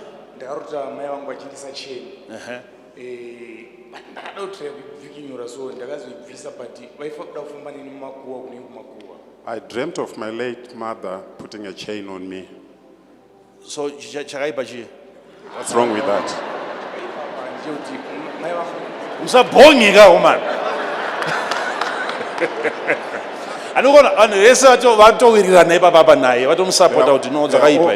They are all agreeing with him, saying this is a bad dream. This is an evil dream. It didn't mind young Yakashunguga, it's rigid. this is where my mind is open. Makasadarara. Ndangariro. Makakwadzwa ne religion, not spirituality, religion. You have been affected by the religion, not spirituality. Religion. The problem that this guy is having, it's coming not because he saw the mother. It's not the chain. It's because the mother is what? Dead. If the mother was alive, this guy was never going to have a problem. He was going to find another interpretation to the chain.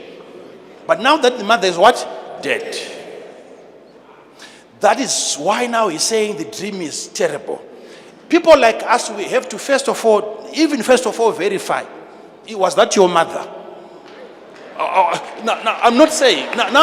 Listen to me. Listen to me. Do you even know your mother?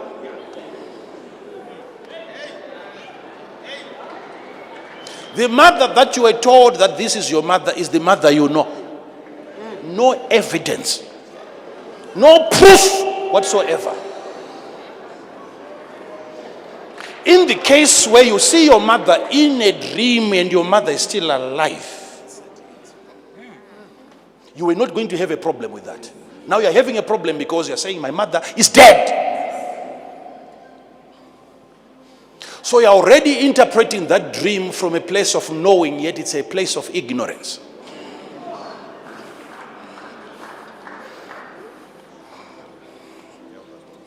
If it was me in a dream, putting a gold chain in your hand, were you not going to be happy?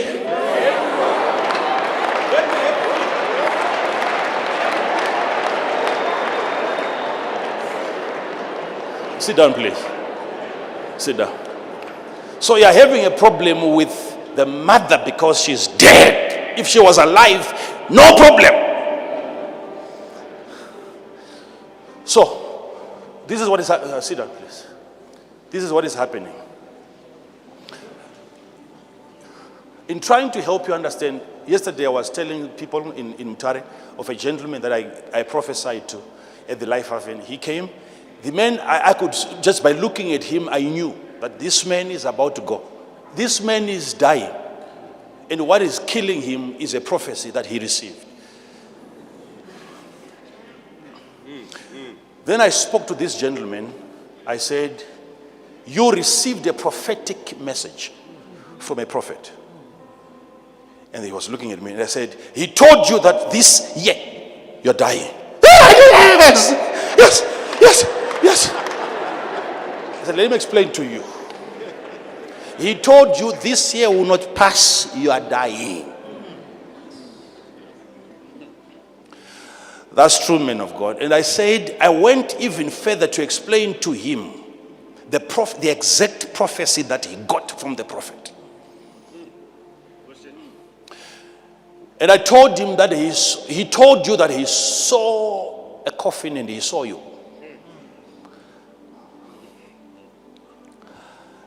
The guy just lost it. He didn't know what to do now. He was all over the place. He was screaming. He was crying. He didn't know what to do. Exactly that's what the prophet told me. And I said, you are not going to die this year.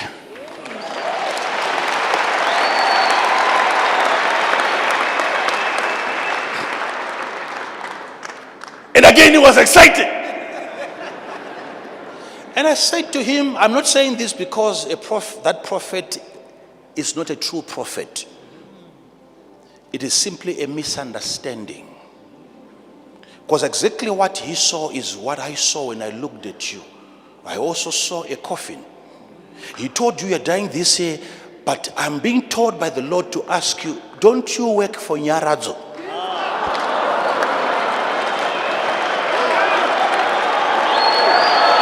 Now hear me.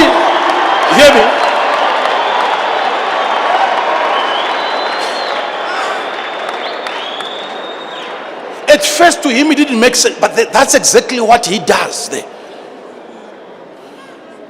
How could a man receive a prophecy like that and he forgets even his job? Only to be reminded by another prophet. And I said, That's exactly what he saw is what I'm seeing, but the difference is in the interpretation.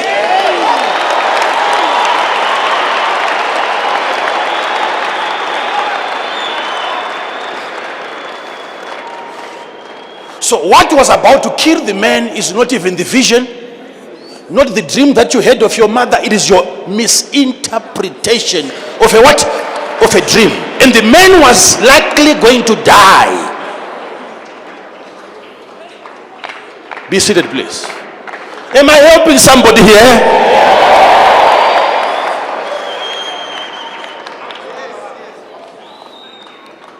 Interpret a good dream wrongly, it becomes wrong.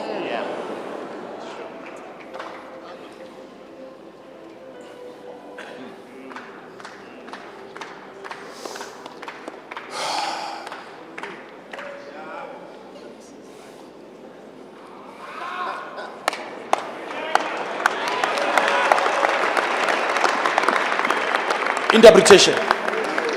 It is up to the interpreter to decide. It's not up to your dream to decide. It is the interpretation. One prophet can see you digging a hole and they tell you it's your grave. Another prophet tells you it's a foundation. You're about to build a house. Interpretation.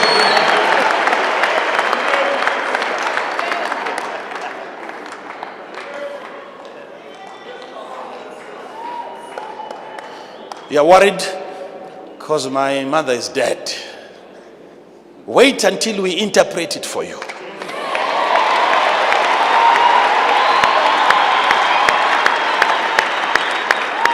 Don't be afraid of a dream. The dream that is really bad is an interpreted one.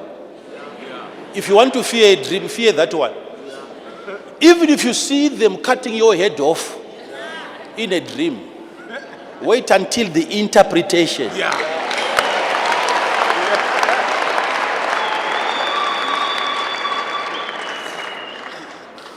There's nothing to fear.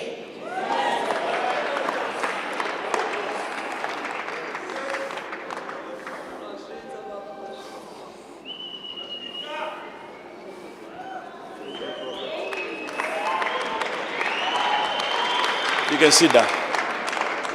Sit down.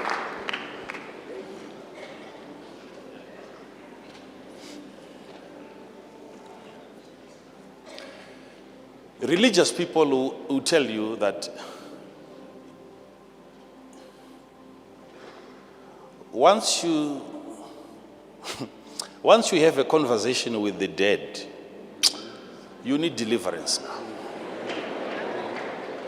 These are not spiritual, these are religious people because they cannot even explain it for you.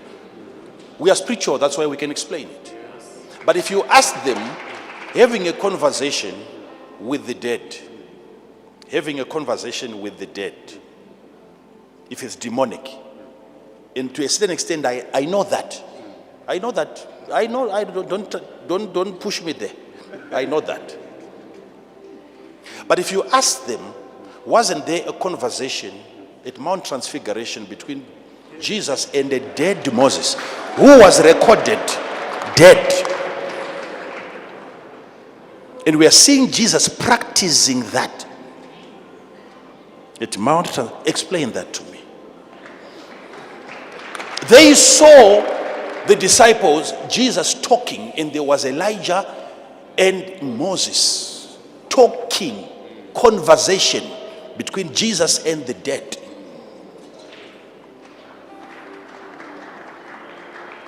So if you are to invite Jesus, I will remind you of what I said. If you are to invite Jesus and you say, but we saw you talking to the dead, and he will tell you, I'm the God of Abraham, Isaac, and Jacob, and I'm not a God of the dead. Yet you buried Abraham, you buried Isaac, you buried Jacob. And he tells you, I'm the God of Abraham, of Isaac, of Jacob. I'm their God, but I'm not the God of the dead. What is he saying? I am the God of Abraham and the God of Isaac and the God of Jacob. Mm-hmm.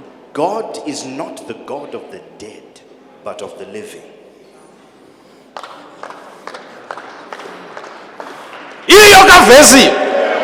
There is the verse.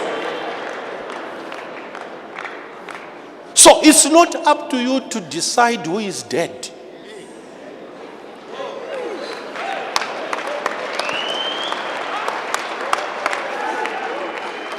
You don't have what it takes. You don't have the proper instruments to conduct a postmortem spiritually. You are not even aware of who is dead.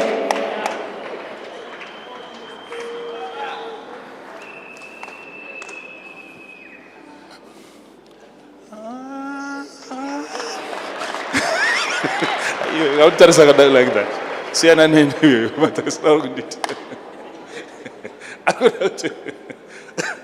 Number 3, in possession of my soul. You can't control me.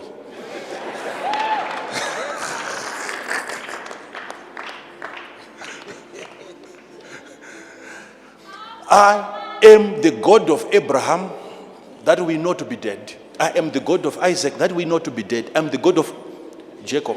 We know him to be dead. And he's saying, I'm not the God of the dead. I'm the God of the living. So what does he say? His understanding of death, his definition of death, and our definition of death, 2 different things.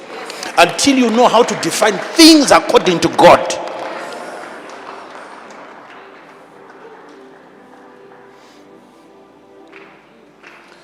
many Christians are worried today because if you are to dream of your father who died, you seek for deliverance and you pray all night and you fast. How come I keep on? You don't understand what is called memory.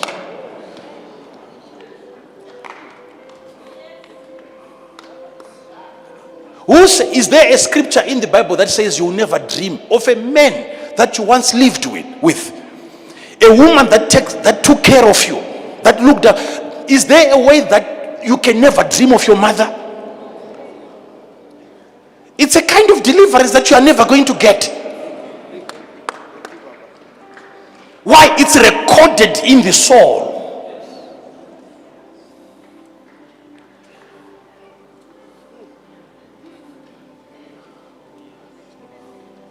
Right now, so when you see what you are thinking now, you have everything wrong. The status of your mother, you are not aware of it, number 1. Number 2, when you see her putting a chain in your hand, you are not even aware of the time frame. At what point? Is she putting it now? Did she put it then? If God is showing you what she did, what is wrong with that? If God is to show you what they did, are you not supposed to see them? To dream about them?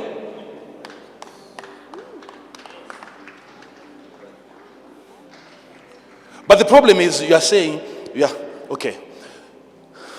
You are thinking because now she's dead, she's coming. While she's dead, she's coming in a dream. It's a misunderstanding of your location also. What if you traveled back to a time when she was still alive? It's not her coming, it's you going to where she was. What can you say about that?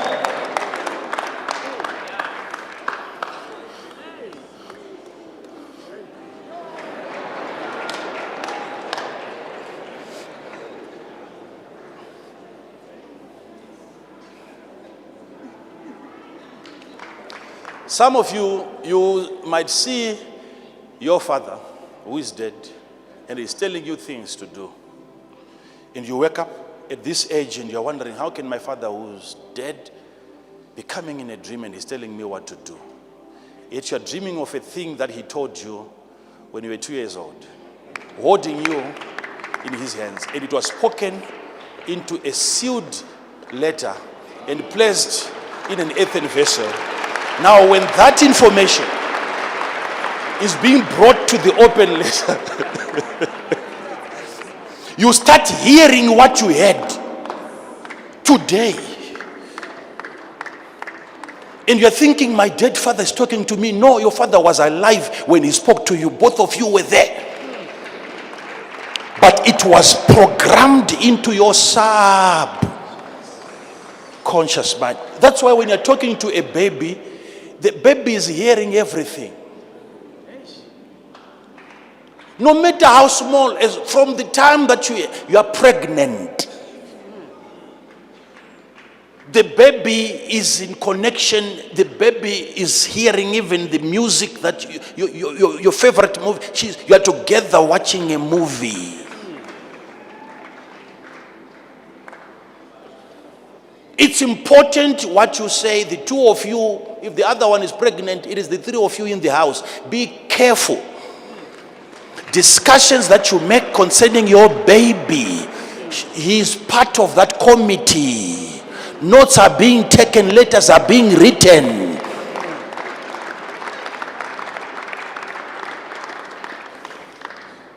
Whatever you say when you hold your baby, you get home from service, she's coming, daddy, daddy, mama, mama. Be careful of what you say. Every time you hold their heads, it is the blessing of God that you speak over them.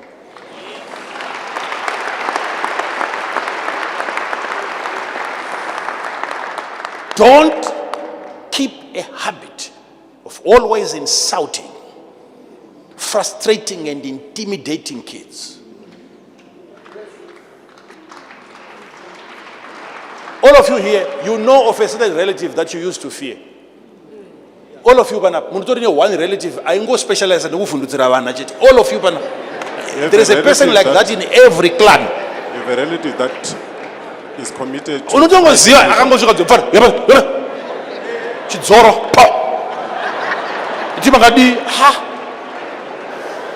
You just call you and beat you up and they are wondering what I've done. What you are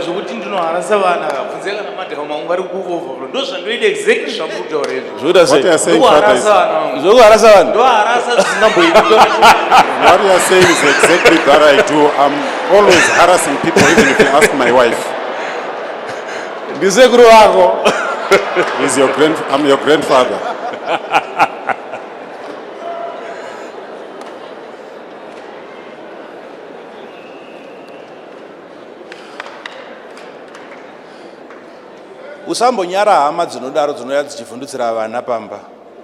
Don't be ashamed of those people that come to you and frighten you. And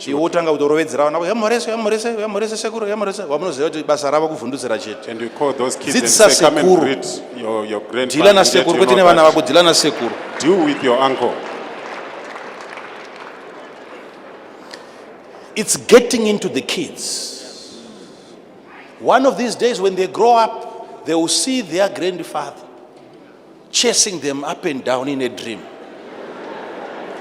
It will become a future nightmare. Why? It was recorded in the soul.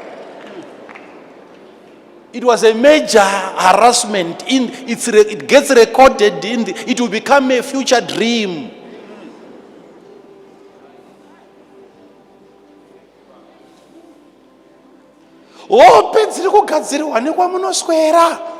The dreams are formulated where you spend time.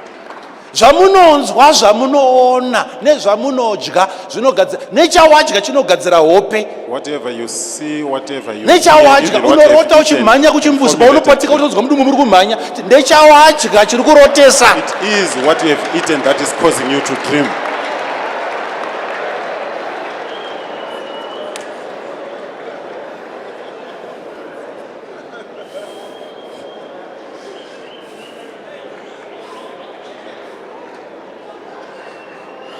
Put your hands together for the Lord.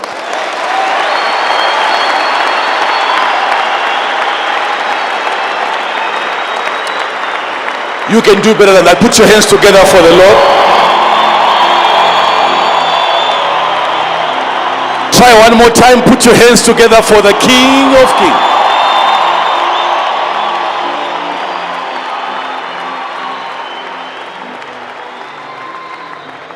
Are you ever going to be afraid of dreams again? No. You see, that's liberty now. That's freedom now.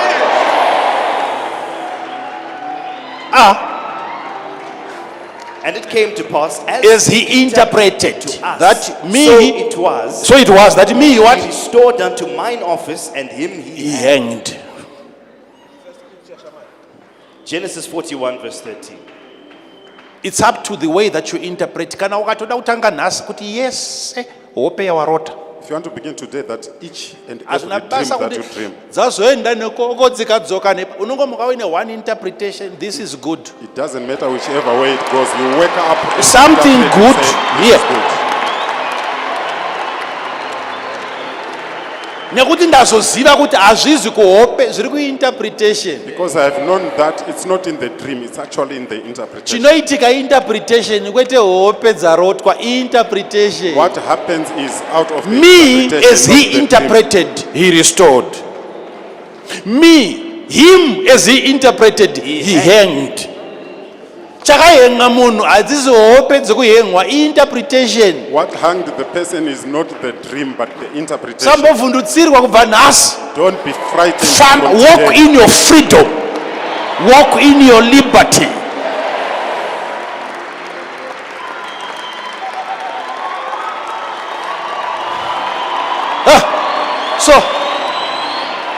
So this question now has come to an end. I've laid it to rest. We are always wondering, how come I keep on having bad dreams?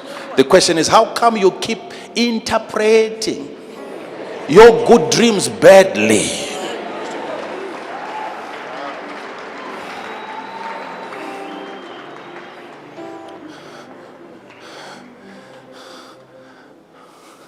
Uchapatika futi pakadai?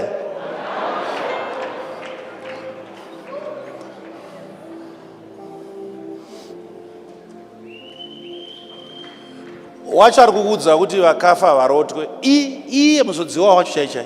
Whoever is telling you that the dead cannot come to your dreams, him, that man of God. Ubaira ma-HDK boy, ubaira kudai sokuti ngatimboisai timboplaya brain dzamuzodziwa. Iwe Just try and put a Iwe. finger into him and say, let's play the brains of the anointed. itoye Be kuno surprised. kwamunoudzwa chokwadi. Here is where you hear Zvinhu the- zvaari kuti da kukudhilivha, da kusunungura kubva zviri kutomunetsawo. whatever he says he wants to deliver from me, he's Ari actually kuvarota suffering mai from vake that. vakafa, baba vake vakafa ari kuvarotawo, but haana tsananguro yazvo. He is still dreaming about the mother, the father who is dead, but It he is has no not always interpretation. demonic. When your open letter is now extracting information from your sealed letter, it has to be raised up. It comes to the open letter so that you edit it. Chero hope uno edita. You edit your dreams. Ndinotoita ndikangorota, whether ndarota kana itsaona yandaona ndichimuka ndoedita pandaona pamota kuti iyi mota iyi yandazotatsaona nayo handina iyoyo. That's what I do. Ndo pandiri Whatever kuda I dream petsaona ndoedita pemota. of the car, I don't Eh. edit, but where there's an accident, I edit. Ndavatsaona wanga uri mumota ka iwewe aurase zvese pemota unotora petsaona udi woedita. You don't throw away everything. On the car, you retain, but on the accident, you edit.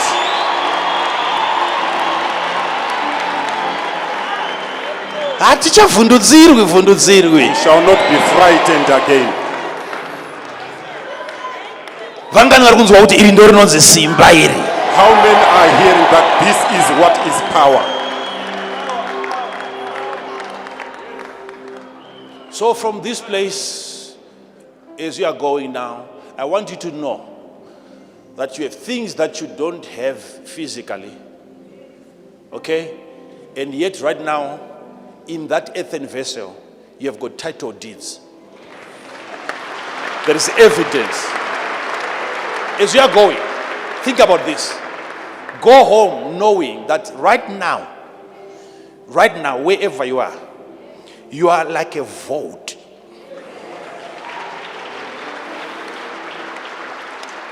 There is proof, enough evidence in you that you are entitled to a property in you right now.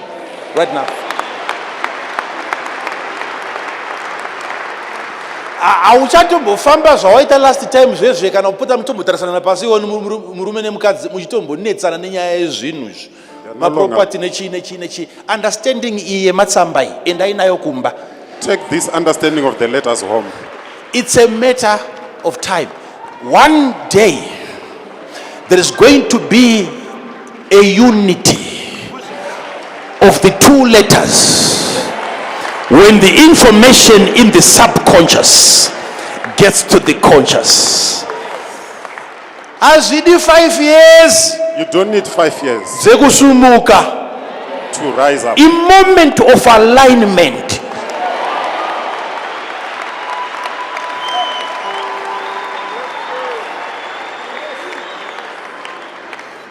It's just a moment of alignment. Zvinhu zvotaka kuitika zvakuti kunouya munhu akatutwa.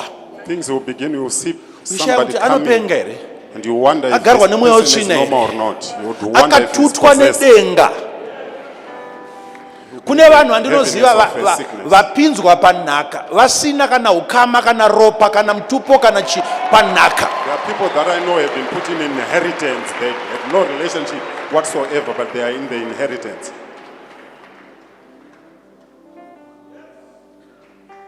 Karai pasi. Ndipedzise. Take your seats. Ndatenda Mwari kudhara moramba muchiombera mawo. We appreciate God already. but you're asking Wherever you more. find yourself, where God has placed you, do whatever you are doing, knowing that there is a reward that surpasses your salary. There is more that you are likely to get from wherever you are. From that place, from that prison. Understand this, it's a prophecy. From wherever you are, whether you are in jail, it will be recorded. Witnesses will be invited in jail. And you will acquire properties from prison, from that current state.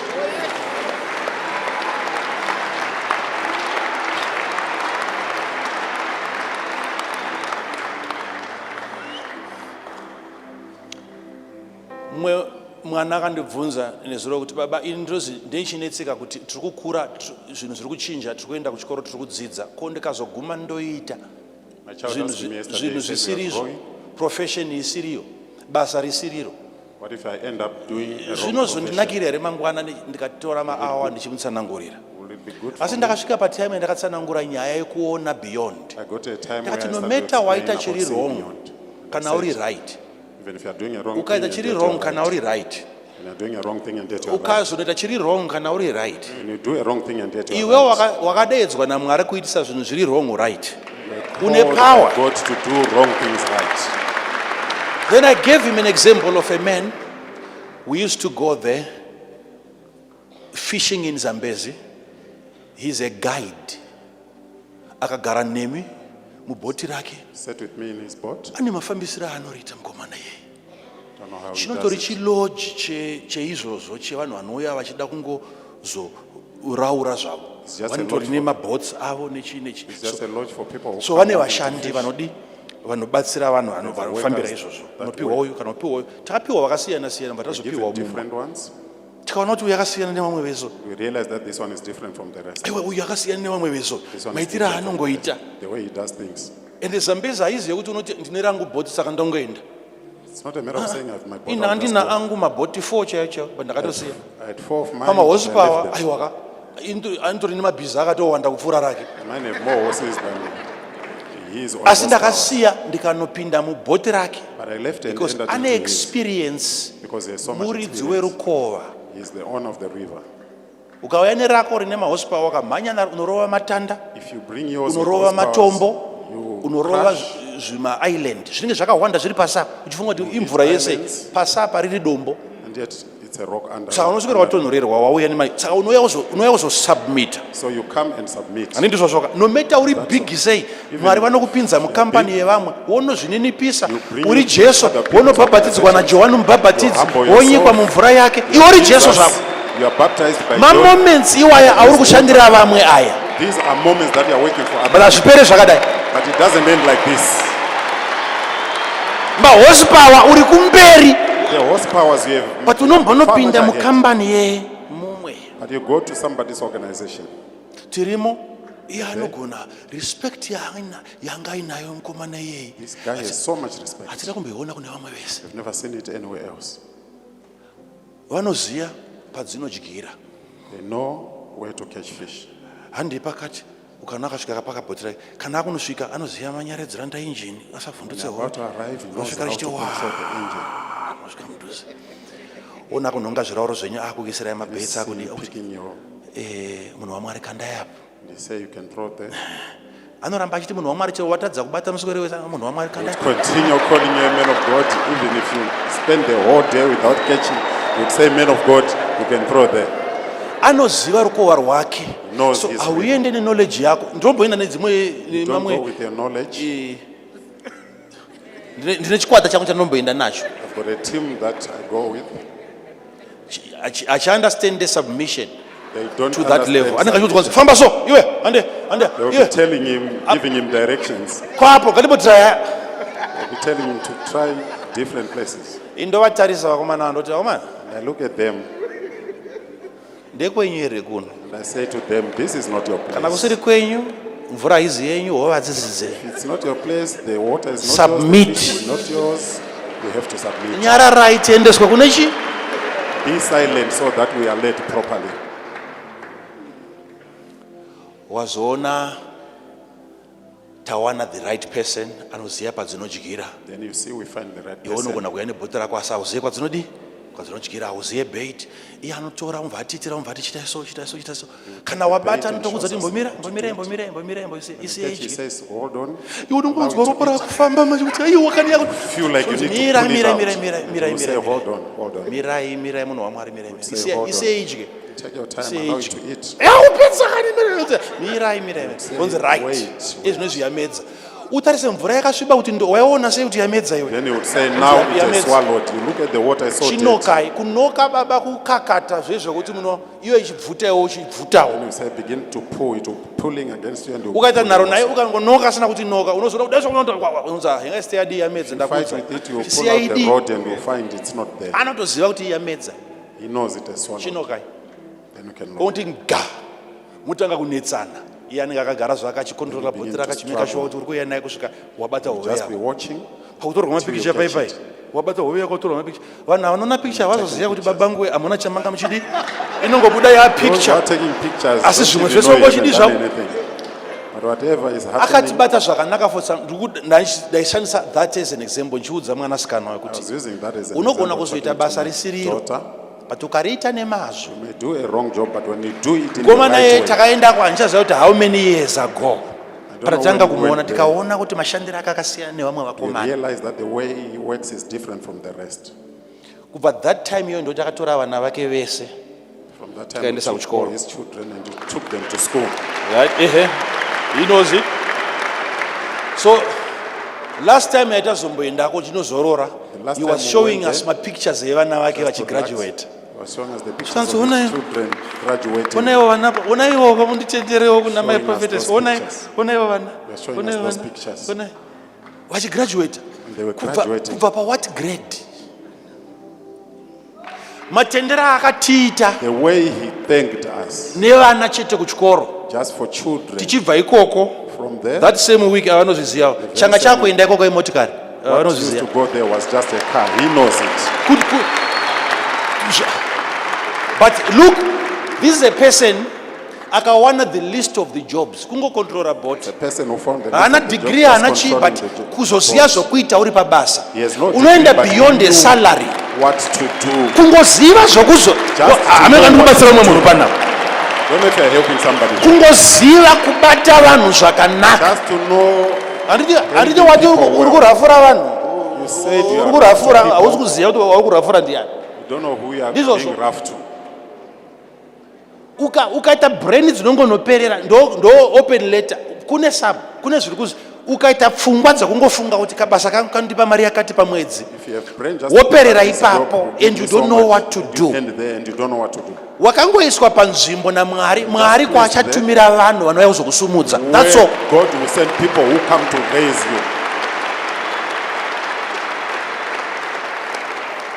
ndaguma ndapa munhu fisherman Ended up giving a fisherman. atorerwa vana vese vaendeswa All kumayunivhesiti children have been taken even to universities. fisherman A fisherman wakudhiraivha motikari setip now driving a car. vamwe It's just vanouyapo like a tip. vanomusiyira maybe $5 pauya a different person akatumwa Go there, they namwari give him anogona $5 kutenda only. service But when somebody who wakudrive was sent by God, so who pfungwa goes out, dzake padzaifunga kuti basa rakazvidzika iri he is not driving.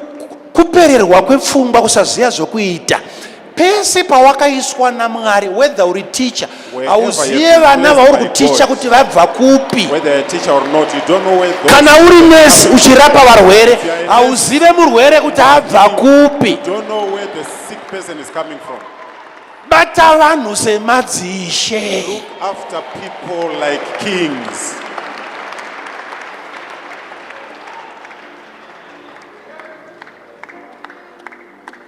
Mumwe akanzwa izvi anobatikana kuti ha, shuwa munhu waMwari ungagume wapa mufisherman mota. When somebody hears this, you'll be Nokuti ndine wondering, vanhu vaMwari saying, vanosandapa mota. because I've Ivo havazivi that the I'm not difference kuti given- uyo fisherman andidzidzisa kufisha, iwe uri munhu waMwari hauzitondidzidzisa anything. They don't know that I've done this to you. Pese pandaitirwa Because you taught zvakanaka, me ndino to appreciate. fish. You are a man of God, but you haven't taught me anything. Wherever I receive something good, I will appreciate. Pauri ndikungodzidza moyo murefu. Where you are, I'm just learning about patience. Learn to do good to people wherever you go.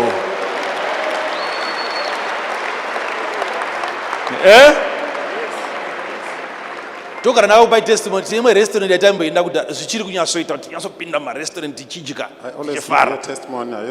We used to go to a Taingoenda nemwe restaurant restaurant yataibatwa zvakanaka. where we looked well. Vamwe vese vanga vasangadaro paingoita hwana akangotiona bedzi aimeka kutambura kutsvaga kuti tebhuru kana chero pamba pakazara aimeka sure only one panobuda person. nematebhuru emuofisi There's only one person who would make sure that when we arrive, you would actually look tigare at us. tidye chete akatibata zvakanaka. comfortable. Pastor Look at kufanira us kudza testimony akaguma nechi tipi yake yanga I irichi can tell you the testimony. tipi yake yanga irichi What was the tip?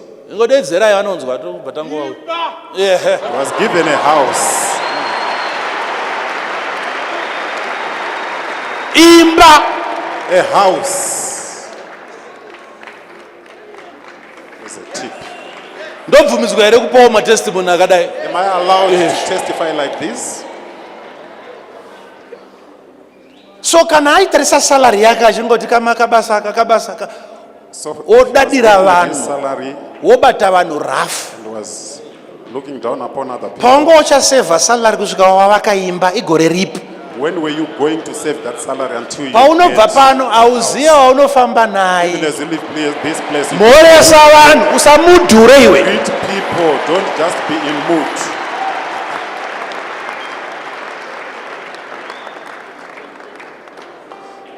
Unosumudza mota kubva pano kunobata taundi. You Uri drive wani from here mumota into wakadzokora kudai so wakavhura ziso Just by nduni yezebra yourself. uri wani. opening your eyes and you're just by yourself in that car. Uri kupfuura nepaakwetika pa uchiona vari kuenda kutauni vakamirira You're mota passing through makombi. Aquatic, you're seeing a lot of people waiting for cars to go into. Ona, Is that right? ona, Is that right? ona, Is that right? ona.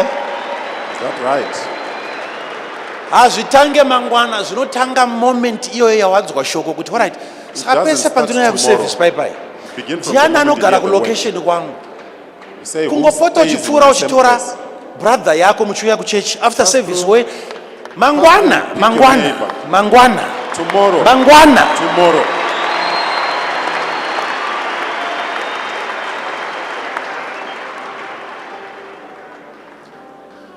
iwe uri kufunga kuti pane rimwe special seed You think there's a special seed that is required special seed ranova iwe to put together a special seed. God is connecting you today nevanhu vasina kufitwa. God is connecting you to people that do not even look like they are good people. Ibva pano uchizviziva mwanasikana From here, know it, my daughter. vana Isaac vanosiyiwa mutende Isaac is left in anoenda the tent. kunotsvaga musikana Who goes to look for a ndisekuru wife is the uncle. dadira sekuru uone Don't look down Isaac upon uncle. haumfu wakasangana naye You'll never come across Isaac. bata kule zvakanaka Look after the uncle well. bata varanda zvakanaka Look after the servants well.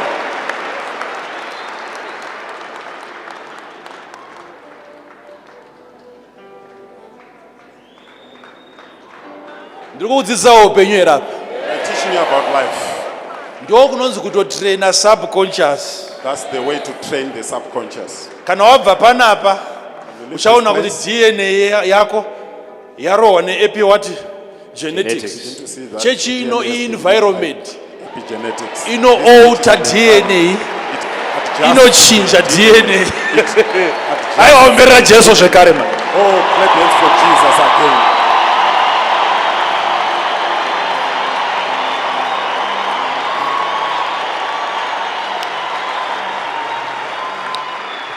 Thank you.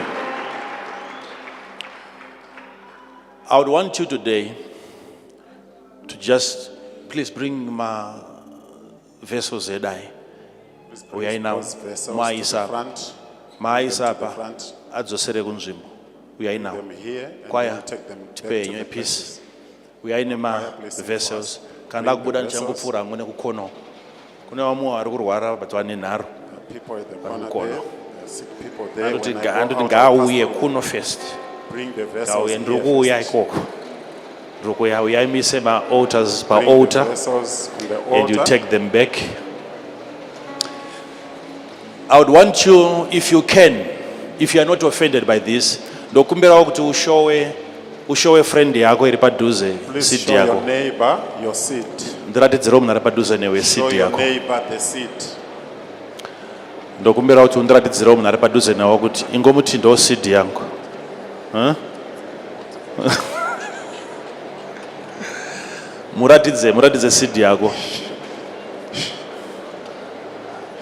Show your neighbor the seat. Even kana usina usambonyara zvako. Even if you don't have, Sambonyara. Don't be ashamed. Ndimanje unenge soon wakutomira ipapa kusapota basa raMwari. you Hazvina will be mazuva counted. Very few Ehe. days. Environment yedu inogadzirisa inosumudza marombe. Our environment is able to transform.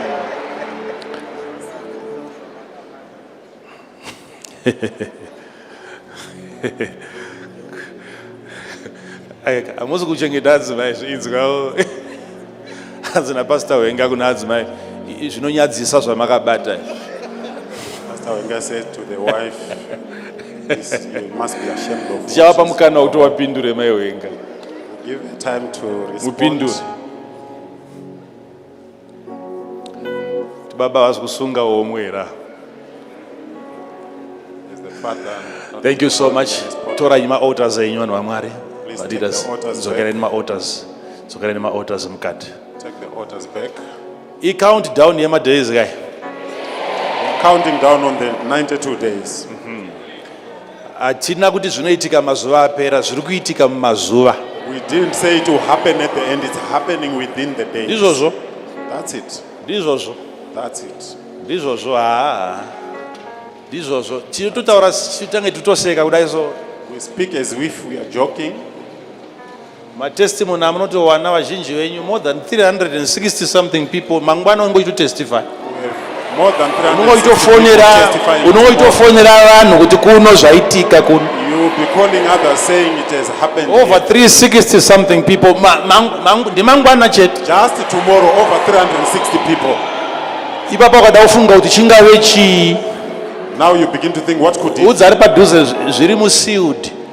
Tell your neighbor it's in the sealed letter. Ucharohwa nesealed letter. You will be hit by a sealed letter. Oh my God. How many of you are excited to be here? Did you enjoy being in the house of God? Come on, did you enjoy being in the house of God? Overflow, are you there? Yes, overflow. Overflow, are you there? Huh? Him. Murad conscious already. Overflow, are you there?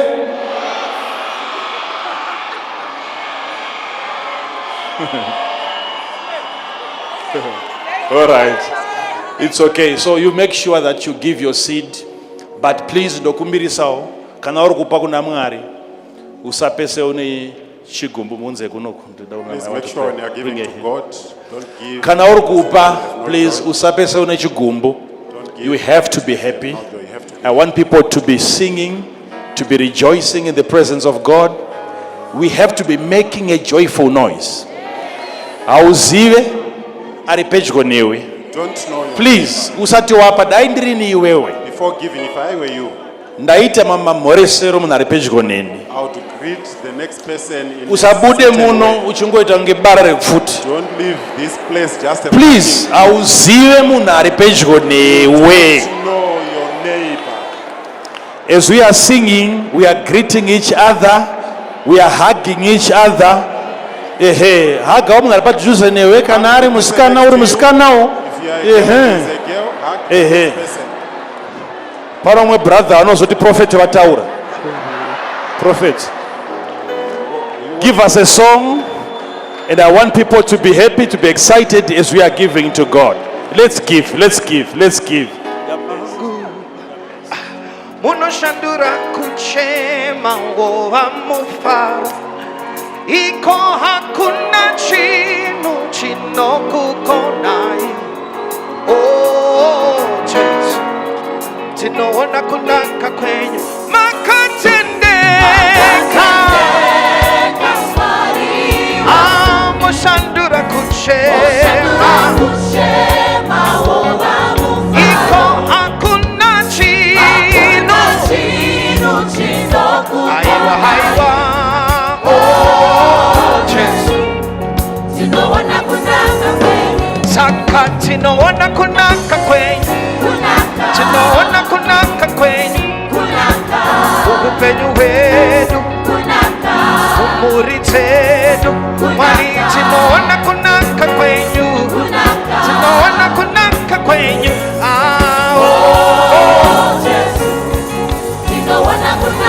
Aiwa mwali tinoona kunaka kwenyu, tinoona kunaka kwenyu, upenyu wetu, umuri zetu, tinoona kunaka kwenyu, tinoona kunaka kwenyu.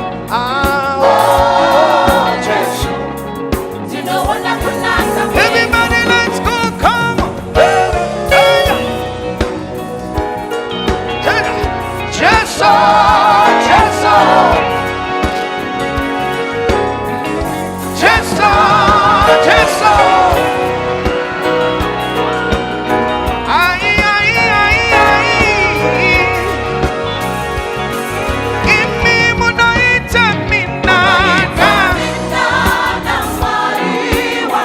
Moshandura kuchema iko hakuna chinu. Aiwa. Oh Jesus, wari munoita minana. Aiwa moshandura kuchema iko hakuna chinu. Chinokukona ikani. Oh Jesus, saka tinoona kunaka kwenyu, tinoona kunaka kwenyu. Ai ai ai, mari makanaka, tinoona kunaka kwenyu, tinoona kunaka tete. Oh Jesus,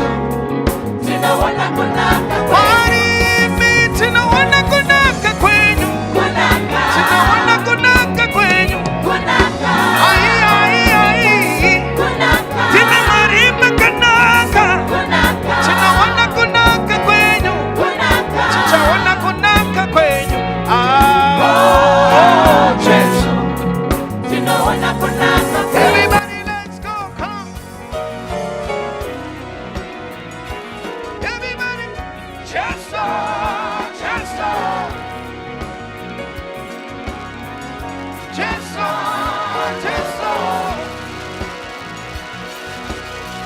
Ai ai ai ai. Imi munoita minana. Moshandura kuchema iko hakuna chinu. Aiwa. Oh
Iko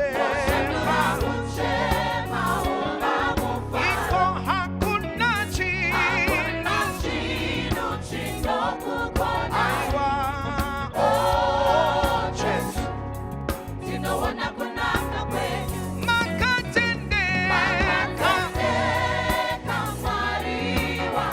Moshandura kuchema